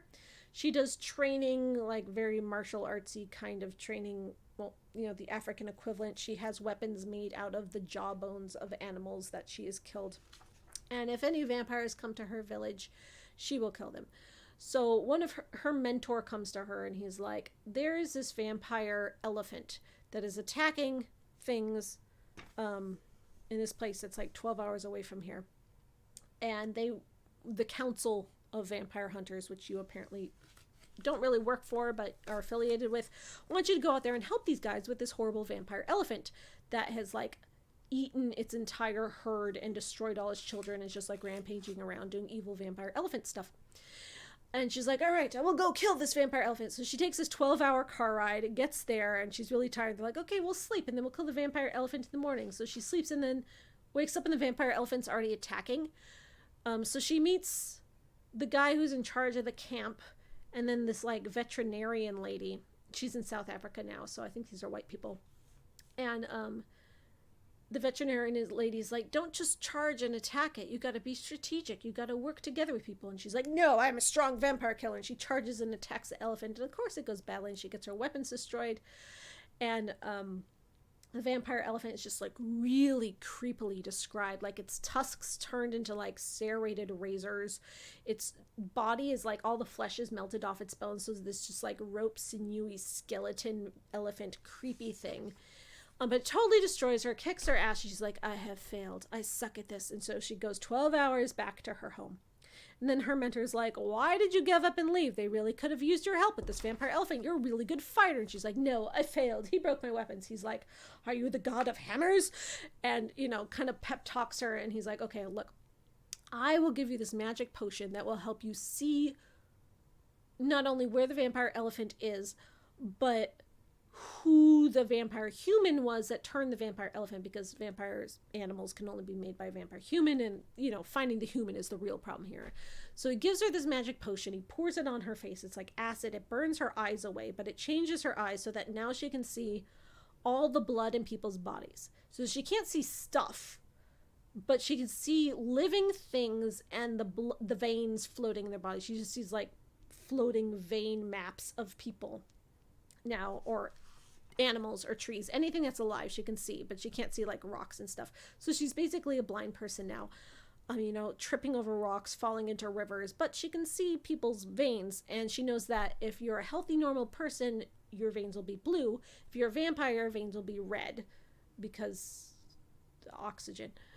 So she goes 12 hours all the way back to South Africa, and she gets there and they're like, hey, you came back. So the vampire is kind of the vampire elephant's morphed into a regular elephant now and joined another herd, and we can't tell which one she is.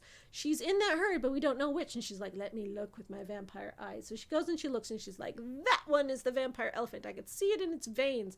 So then they attack and then they kill the vampire elephant. They're like, thank you. I'm glad you learned to like work with friends and you don't have to do everything by yourself. And, you know, real strength comes from teamwork instead of brute force. And then she looks at the vet lady and she's like, and you were the vampire all along that turned the vampire elephant. She's like, no, she's lying. And they're like, we always knew you were fishy. You were contact lenses. So they kill her. And they're like, yes, you saved the day with your sight. And she's like, I have learned an important lesson about teamwork. The end. I thought the whole vampire elephant thing was really cool. I liked the descriptions. I liked her as a character. I liked her arc. It was kind of cliche and, you know, shallow, but, you know, you can do in a short story. I liked it. So now we go to the stories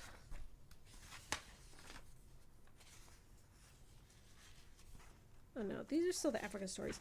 Okay, even though there's a whole section in this book that's for the future, this particular story is not in that section, even though it is set 25 years after the vampire apocalypse has swept the earth.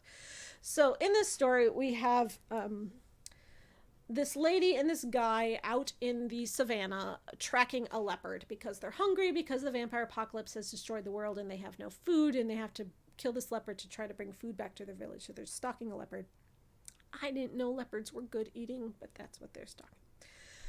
But while they're out there, they see this camp, and it's like a sign of civilization. They're like, that's not a good sign, because we know that vampires have overrun any sort of semblance of civilization on this planet.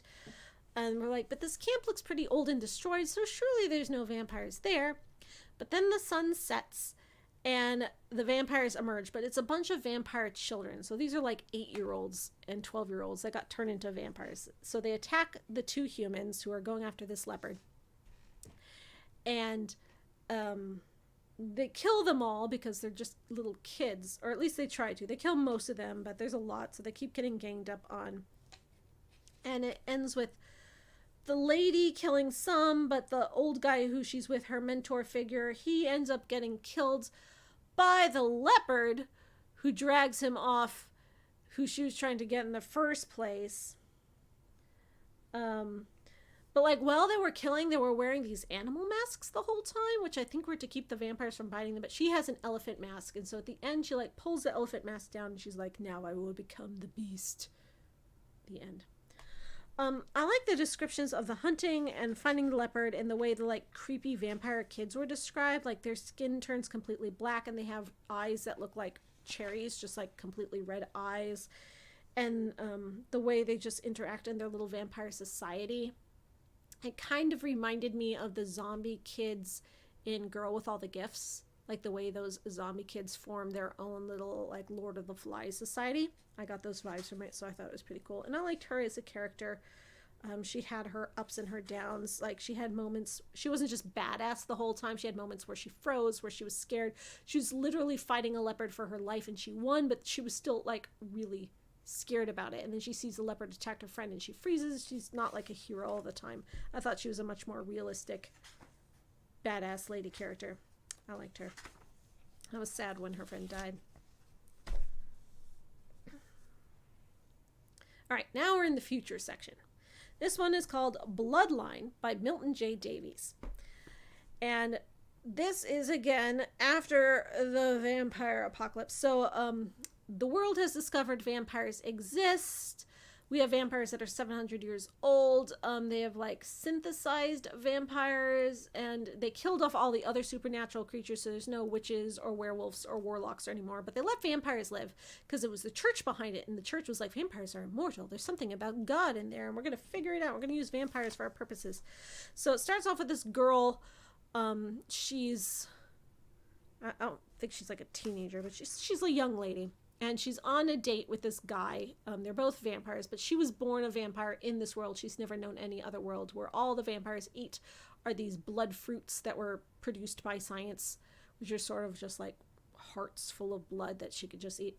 But the vampire she's on a date with is 700 years old, and he's like, man, used to be so good when we could just eat people. It was so much better. So he gets kind of fed up with everything, and he takes her and he's like, I'm going to show you how to eat a person. And he kind of forces her to eat a person. She's like, wow, you're right. This is great. You've opened my eyes and I've discovered a new way to be a vampire.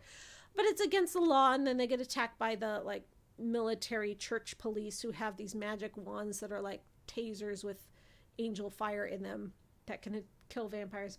So she goes on the run. Now that her eyes are open, she only wants to eat people. So she leaves her whole life behind, and she's homeless, and she's like traveling around, and she's just living this filthy life, killing people where she can because she knows no other way now. And eventually when she's in this like homeless society, it gets attacked by the vampire killers, the angel fire people. And they come, but one of the ladies corners her and is like, I need your help. I need a vampire's help. If you meet me here tomorrow, I'll help you get out of this. So she does.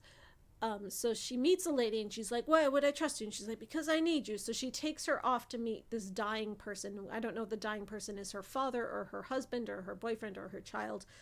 And she's just like, he's dying of cancer. Turn him into a vampire, please. in exchange for the help I gave you. And she's like, okay. She doesn't think she can. And then the lady tells her, she's like, if I bite him, he'll just die. And she's like, no, you just never paid attention. Every single person you ever bit got turned into a vampire too. And she's like, really? I never realized that. So she bites the guy, saves his life, and the lady's like, in exchange for doing this for me, here's some money, and you can go to Canada, and from Canada you can go to Europe, and in Europe people worship vampires, and you can live a good life, so you don't have to live this horrible American life anymore. So she starts trying to run away to Canada, but the bad vampire hunters catch up to her, and there's a big boss fight, and then she starts she gets caught, and they put her in this hospital, and they're going to do experiments on her because they're like, you're a vampire who learned to live off humans. Interesting. And she's like, isn't that every vampire? They're like, no, you're special and different for some reason. So they do experiments on her, and then it makes her turn into this bat-winged giant taloned monster, which reminded me a lot of the vampires in Vampire in the Garden, the way they could shapeshift, especially when they took that final suicide serum that they have. It's a good show. You should watch Vampire in the Garden. So she turns into this horrible monster, and she has a big boss fight, and she escapes, and she just flies to Canada. And she's like, well, it's not how I thought I'd cross the border, but hey, I'm here. And then she eventually just turns back into her normal self, and she's like, okay, now that I'm normal, I can go off to Europe, and I'll live there, and it'll be great. And she does. Good for her. Yeah, it ends with, for now I am content. In some ways I am free, and yet in other ways I will never be free again. Ah, so angsty being a vampire. So this one is called Message in a Vessel by V.G. Harrison. Reading my notes. Oh yeah, so it is another post-apocalyptic situation. So in this universe, most of humanity has been killed off by diseases carried by mosquitoes. There's like this huge mosquito plague that then led to famine and war and starvation. So most of the humans have died. So all the vampires are like, crap, we have nothing left to eat. So vampires have gone like all Matrix and keep humans in pods now, and all humans just exist in pods as feeding sources or on vampire farms, or, you know, if you're a lucky human, you can like live a life but still will let vampires feed off of you. And the vampires are like, we don't have enough human food source to survive. So the vampires are looking to outer space, and they're like, we're going to go find an alien civilization that has DNA similar to humans that we can eat. And we're going to trick them into thinking we're like friendly aliens, and then we will eat them. So the vampires have a moon base, and the main character is this vampire scientist, and she was born one of the like new vampires from the plague, because everyone's born partially a vampire, but then her parents turned her into a full vampire. It's very vague and weird, like the difference between like the new species and the full vampires. So anyway, she's a full vampire, and the story starts with her like supervisor coming and being like, you haven't fed in 9 days.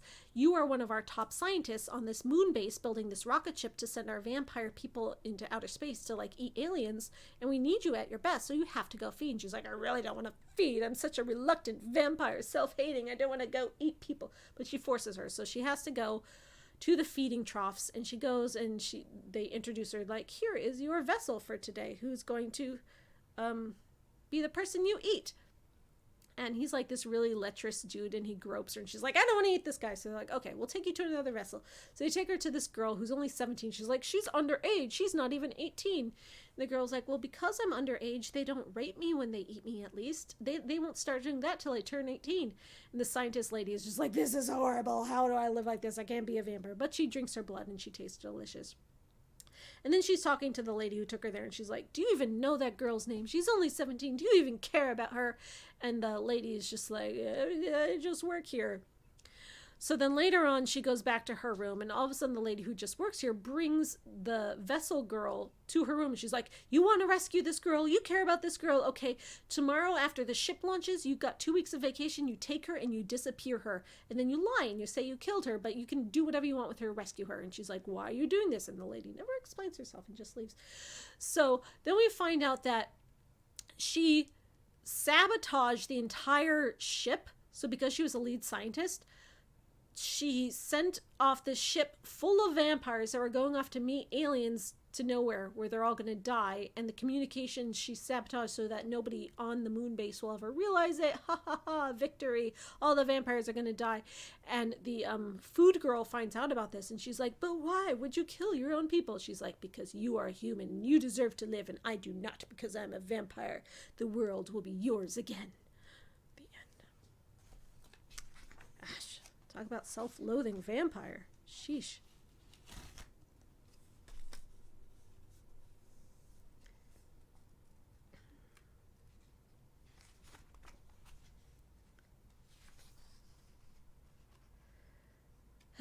And this is the last story in the book.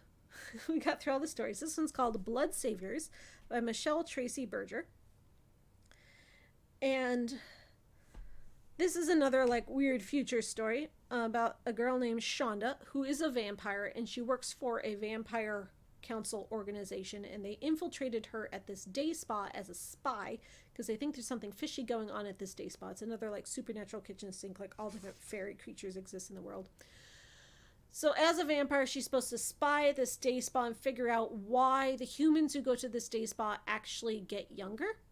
They're not just like getting spa treatments, they're actually getting rejuvenated. So she's snooping around the spa on a day it's closed, and she finds out that the owner of the spa, the head doctor, has all these earth elemental fae creatures in cages in the basement of the spa, and she's sapping their earth elemental magic and killing them, destroying them, in order to make a serum that makes humans younger. Because turns out there's a vampire virus called coffin rot going around that's killing all vampires in the world because their food sources are tainted, because humans just like have pollution and stuff, and all humans are gross to drink now, and that's why all the vampires are dying. So if she can rejuvenate the humans and make the human food source better, she can save vampire kind. But to do this, she is enslaving these earth elementals, and our main vampire, Shonda, is a 200-year-old vampire who was made right around the time of slavery, and the makers that made her were former enslaved peoples, and she's just like, I will not tolerate any enslavement going on here. You are enslaving these earth elemental fae creatures. No. And the scientist lady is like, but I'm saving vampire humanity by doing it. Isn't that a bitter cause? And she's like, not if slavery is part of it. So she kills her. Well, she doesn't think she's going to kill her. The Vampire Council gave her this magic dart that was just supposed to immobilize her so she could run away, but she does it and it kills her. And she's like, the Vampire Council lied to me. So she captures the only two earth elemental fairy creatures that are left. She gets in her car. She's driving away. And the fairies are like, you have to help us save all the other fairies around the world that have gotten captured in similar ways. And she's like, I literally have no idea how to do that. I don't know where they are. I don't know how to help you. And they're like, you have to. And she's like, but... So that she goes all the way back to the scientist lady, and the fairies use their magic to bring the scientist lady back to life, even though all her skin melted off. So now she's this gross, creepy, skinless monster creature vampire. And they're like, we're bringing you back to life so you can tell us where all the other captured fairy creatures are so we can free them. And she's just like, I guess I'll do it, but this sucks. And she's like, yes, it does. The end. Usually one of the best stories is saved for last in anthologies like this. That was definitely an interesting story. It wasn't badly written or have any mistakes or anything in any ways. It wasn't one of my favorites, but I could see why it was last, because it was definitely one of the more unique. Didn't feel as complete as some of the other stories, but yeah. So that is all the stories. I can't believe I remembered enough to tell you about all the stories in Slay, Stories of the Vampire Noir. All featuring strong, wonderful black characters. And now, if you have thoughts, feelings, opinions that you want to share on any of those stories that you would like me to discuss, here's your chance to put them back in the chat. And if you said something earlier, I'll try to scroll up and catch it, but feel free to ask it again. Do you feel like there's any specific criteria for choosing the stories in the anthology, like covering different genres or vampire tropes or something? I can guess. I know when anthologies like this are put out, there's an open call for stories, and I'm sure the open call said something like, must have vampires, must feature black characters, must be a certain word length. And then the editor got all the stories that people submitted and then picked the ones that she thought worked best. Probably focused on variety. I noticed some other people in there that I know are acquaintances of hers or colleagues, so maybe focused on choosing people that she'd worked with before that she trusted. So maybe that was part of it too. But there are a bunch of names I don't know too that could have just come from an open call. When was Slay published? I want to say 2020. Yeah, 2020. So it's pretty recent. I remember when it came out. I remember when the editor was doing the big promo push when it came out. I'm glad I finally got around to reading it. Are there any stories you would have liked to see explored more as a full novel? I mean, that first one for sure. Maybe the last one. The ones that had a lot of like supernatural lore to them, I think would have been good as full novels because there's just so much world building that cramming it into a story didn't work. My favorite ones of the stories in there, though, are the ones that really worked as short stories. Like the one about the Conjure Woman. I didn't need more of that. I didn't feel dissatisfied. It felt good and complete and solid, and that was why it was one of my favorites, just because it worked so well as it was. So I don't need a full novel of that. Though if it were to be spun in a full novel, I would be interested.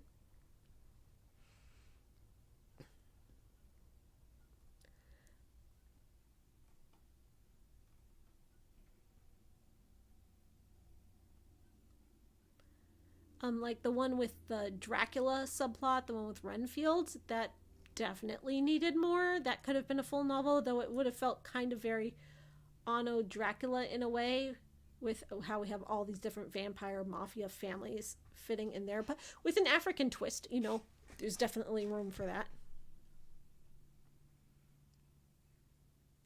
Do any of the stories incorporate African folklore about vampires that go into detail about? Yeah, the one about the Zulu witch and the Impandulu. I might not be pronouncing that correctly, but that's definitely African folklore. The one about the West African god, the Kukura. That one.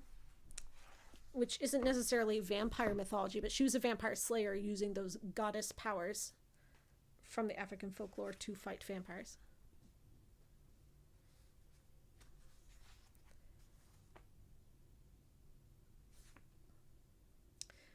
Like the ones with the Adze, the fly man creatures. I don't know where that folklore is from, but it's definitely something unique that I haven't seen before. I would have liked more of that.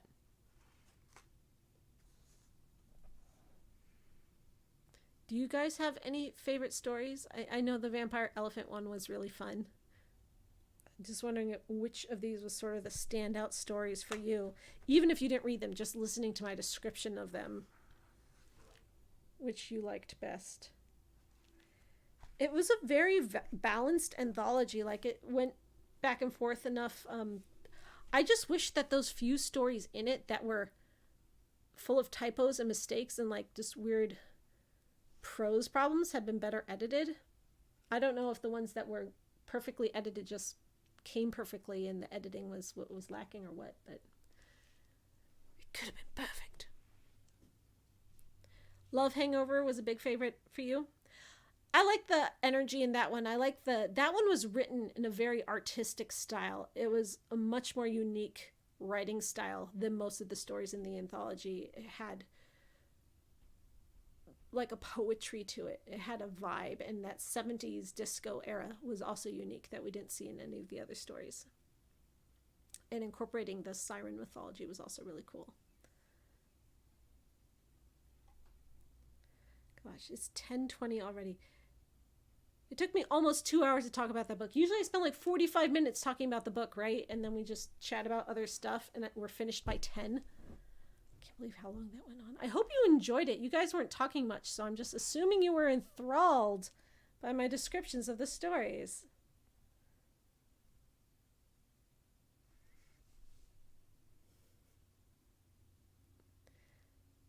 It is a thick book, you're right.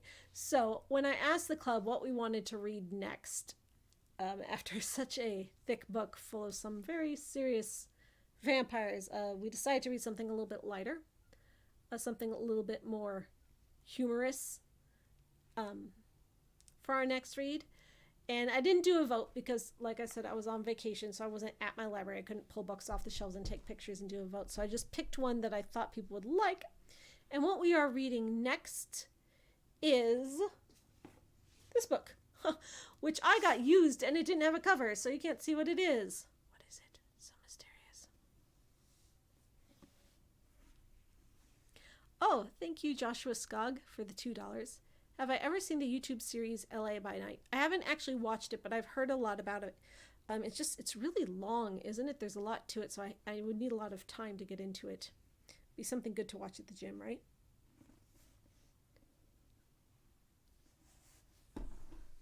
Saw the editing mistakes and wondered if it was just my Kindle version, but it's in the print book too. It is in the print book. There are editing mistakes in the print book. And you know, it happens. Maybe they'll release like a revised version in the future. It happens. Just hearing it, I like how many female characters were involved and how different all the stories were from each other. Yes, there were a lot of female characters. A lot of times when you get urban fantasy anthologies that are written by mostly white dudes, they star mostly dudes, at least, and they're very dude driven. But this had like female characters in every single story, if not as the protagonist, then as, you know, the strong focus of the story. And there are very few stories that had male protagonists, even in the ones written by men, which I really liked, especially, you know, featuring people of color. Oh, thank you, NekoChan62, for the $5. That's such a cute little graphic. All right, so our next read is this book, which I bought used for $1. Or not used, but like from the like reject pile because it was missing its jacket. Because it had the word vampire in the side. And I was like, oh, I'll put that on my bookshelf. It'll look good in my videos. Just this book up there that says vampire. I didn't know what it was. I just saw the word vampire. But looking more closely, I learned that this is the Reformed Vampire Support Group by Catherine Jinks. Which when I told people have it, everyone was like, oh, that's a good book. You should read that. That's really good. And I was like, really? I just bought this like $1 book because, you know, it was in the reject pile because it's missing its jacket. But no, everyone said it was good. And I know it's humorous. So I picked it for our next read. It's short, it's light, it's humorous. It'll be a fast, easy read after this doorstop of a book we read. So please join us next month for the Reformed Vampire Support Group, a humorous contemporary vampire book.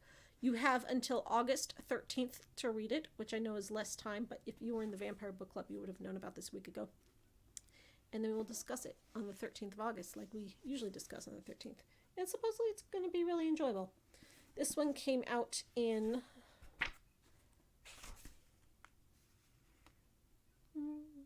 2009. So,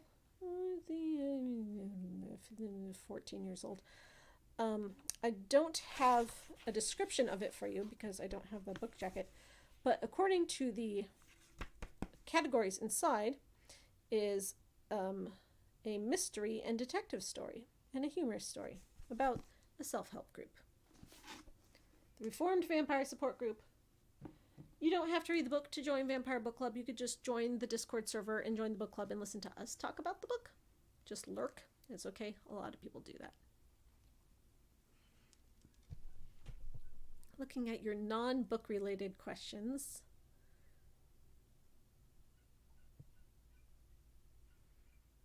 Oh, thank you for telling me I look elegant. Do I ever play World of Darkness stuff like VTM in the past? You mean like the stuff I play on my channel, the video games, or the tabletop? I used to LARP Requiem for a while back when I lived in New York City, but when I moved away from New York City, I couldn't find a group to do it in. So now I just play Dungeons and Dragons, Curse of Strahd, playing that, you know, as far as vampires go, but not VTM tabletop at all. Does Paul read the books with you? No, he does not. He is lucky. But he does play D&D Curse of Strahd with me. Opinion on Dracula Daily? I love the memes. It's adorable. I love seeing people talk about it on Tumblr. It is lots of fun seeing people react to Dracula in real time. Do you think I'll play Resident Evil 7 and 8? I've never played a Resident Evil game ever, so probably not. I'm assuming you're asking because it has vampires, but maybe one day. Am I going to play Bloodlines 2? I would if it ever came out. I would love to play Bloodlines 2. I would love to. I'll play it as soon as it comes out, I promise. If/when that ever happens. I've never played Magic the Gathering, no. Do I have a favorite European vampire movie or lore? European? Not necessarily. Most of my favorites are American, like Anne Rice and stuff. I'm very much an American girl.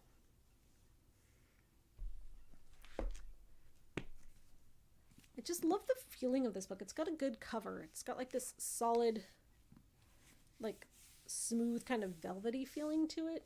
It's got a good cover art. It's got a good design. Yeah.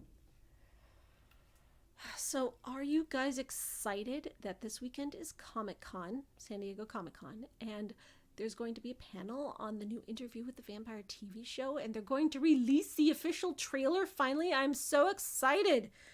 Like, vibrating with excitement. I'm going to see it. I've been following the Interview with the Vampire TV show news very closely. I probably know more about it than any of you do, because I've seen a lot of behind the scenes stuff that I shouldn't have seen, but I've seen it anyway. And I have friends who are involved with it that told me stuff that I cannot tell you. Very excited. It's going to be very different from the source material, and I've made my peace with that, and now I'm ready just to be hype.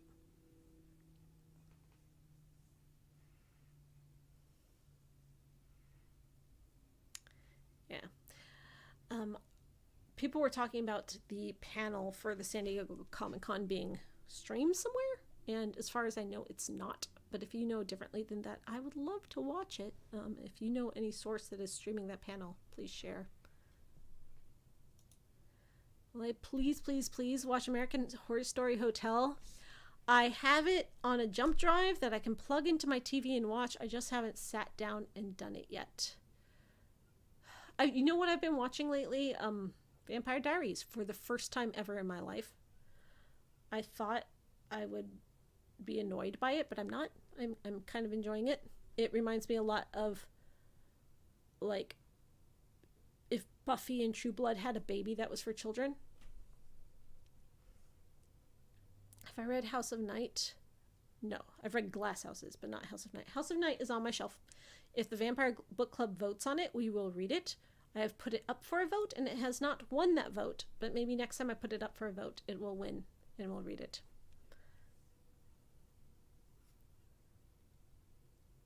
What, you didn't know the Interview with the Vampire TV show was coming out? Yes. So the guy who's making the Interview with the Vampire TV show is obsessed with this period in New Orleans history of, like, just around World War I, of the fall of Storyville, which was the prostitution culture in New Orleans. So all the brothels and casinos, gambling houses and whorehouses, and when that industry crumbled.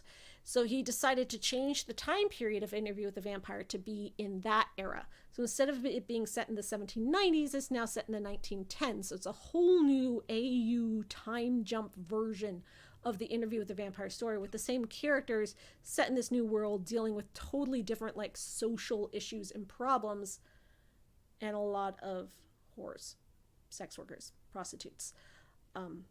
This is kind of gross because it's like they just wanted to put naked women on the screen for TV because they thought it would get ratings, but apparently the producer was just really obsessed with this era. But I don't know, what does it say about you if you're obsessed with an era full of sex workers? We'll see how it goes, but, you know, not like vampires are virtuous saints or anything. So, you know, vampires are gonna vampire.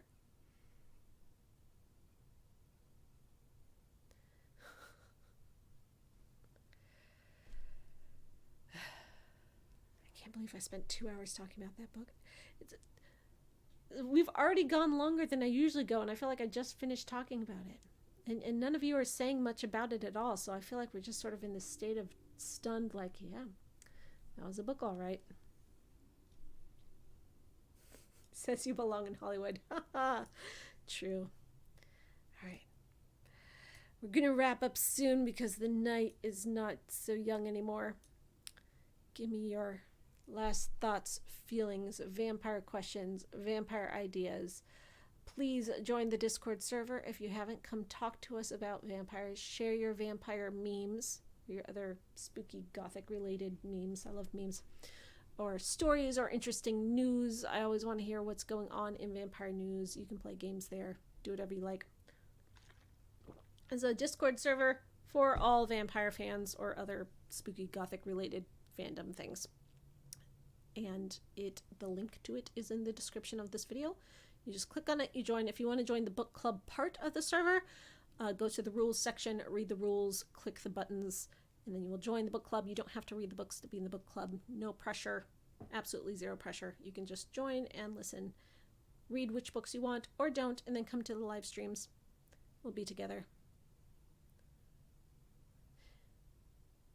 Have I played any other World of Darkness games other than Vampire the Masquerade? No, I have not, because vampires are superior, and I have no friends who want to play with me. At least Vampire the Masquerade made like video games and stuff I can play. No, I have not yet. Am I planning on reading Elvira's biography? Yes, it's not her real name. I can't remember it. Her real name is Cassandra Peterson, and we, as a book club, actually read her biography 3 months ago. And we read it together in the book club. And if you were here, you could have read it with us. But if you weren't, that's also okay. The video of my talk about Elvira's biography is up on this channel. Just go into my channel and look at the book club videos, and you will see it there, and you can see everything we talked about Elvira's biography. It was a good book. We liked it. We love Elvira. She is a god.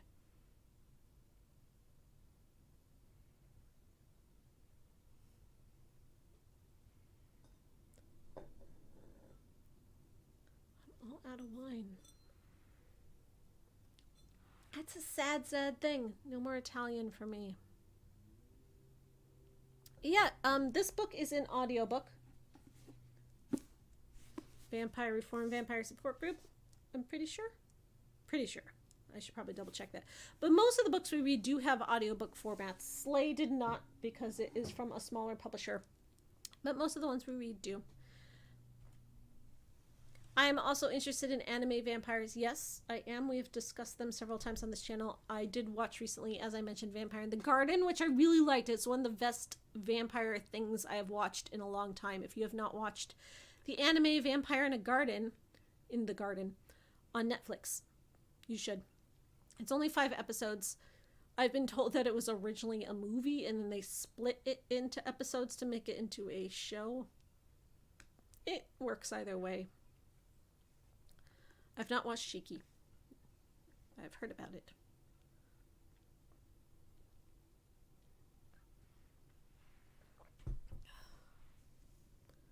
Well, thank you for joining me for Vampire Book Club. If you have any more suggestions for vampire things I should read, please leave them as comments on this video. You can also tell me in the Discord, but comments on this video are always good because that helps the algorithm and it makes YouTube like me better, which I could always use and I would appreciate. And, you know, anything else you want to do, come to the Discord server. I'll see you there, or talk to me on Twitter. And join us next time. You have until August 13th to read the Reformed Vampire Support Group. Until then, thank you for joining me for the Vampire Book Club. Good night. Make sure you drink plenty of wine.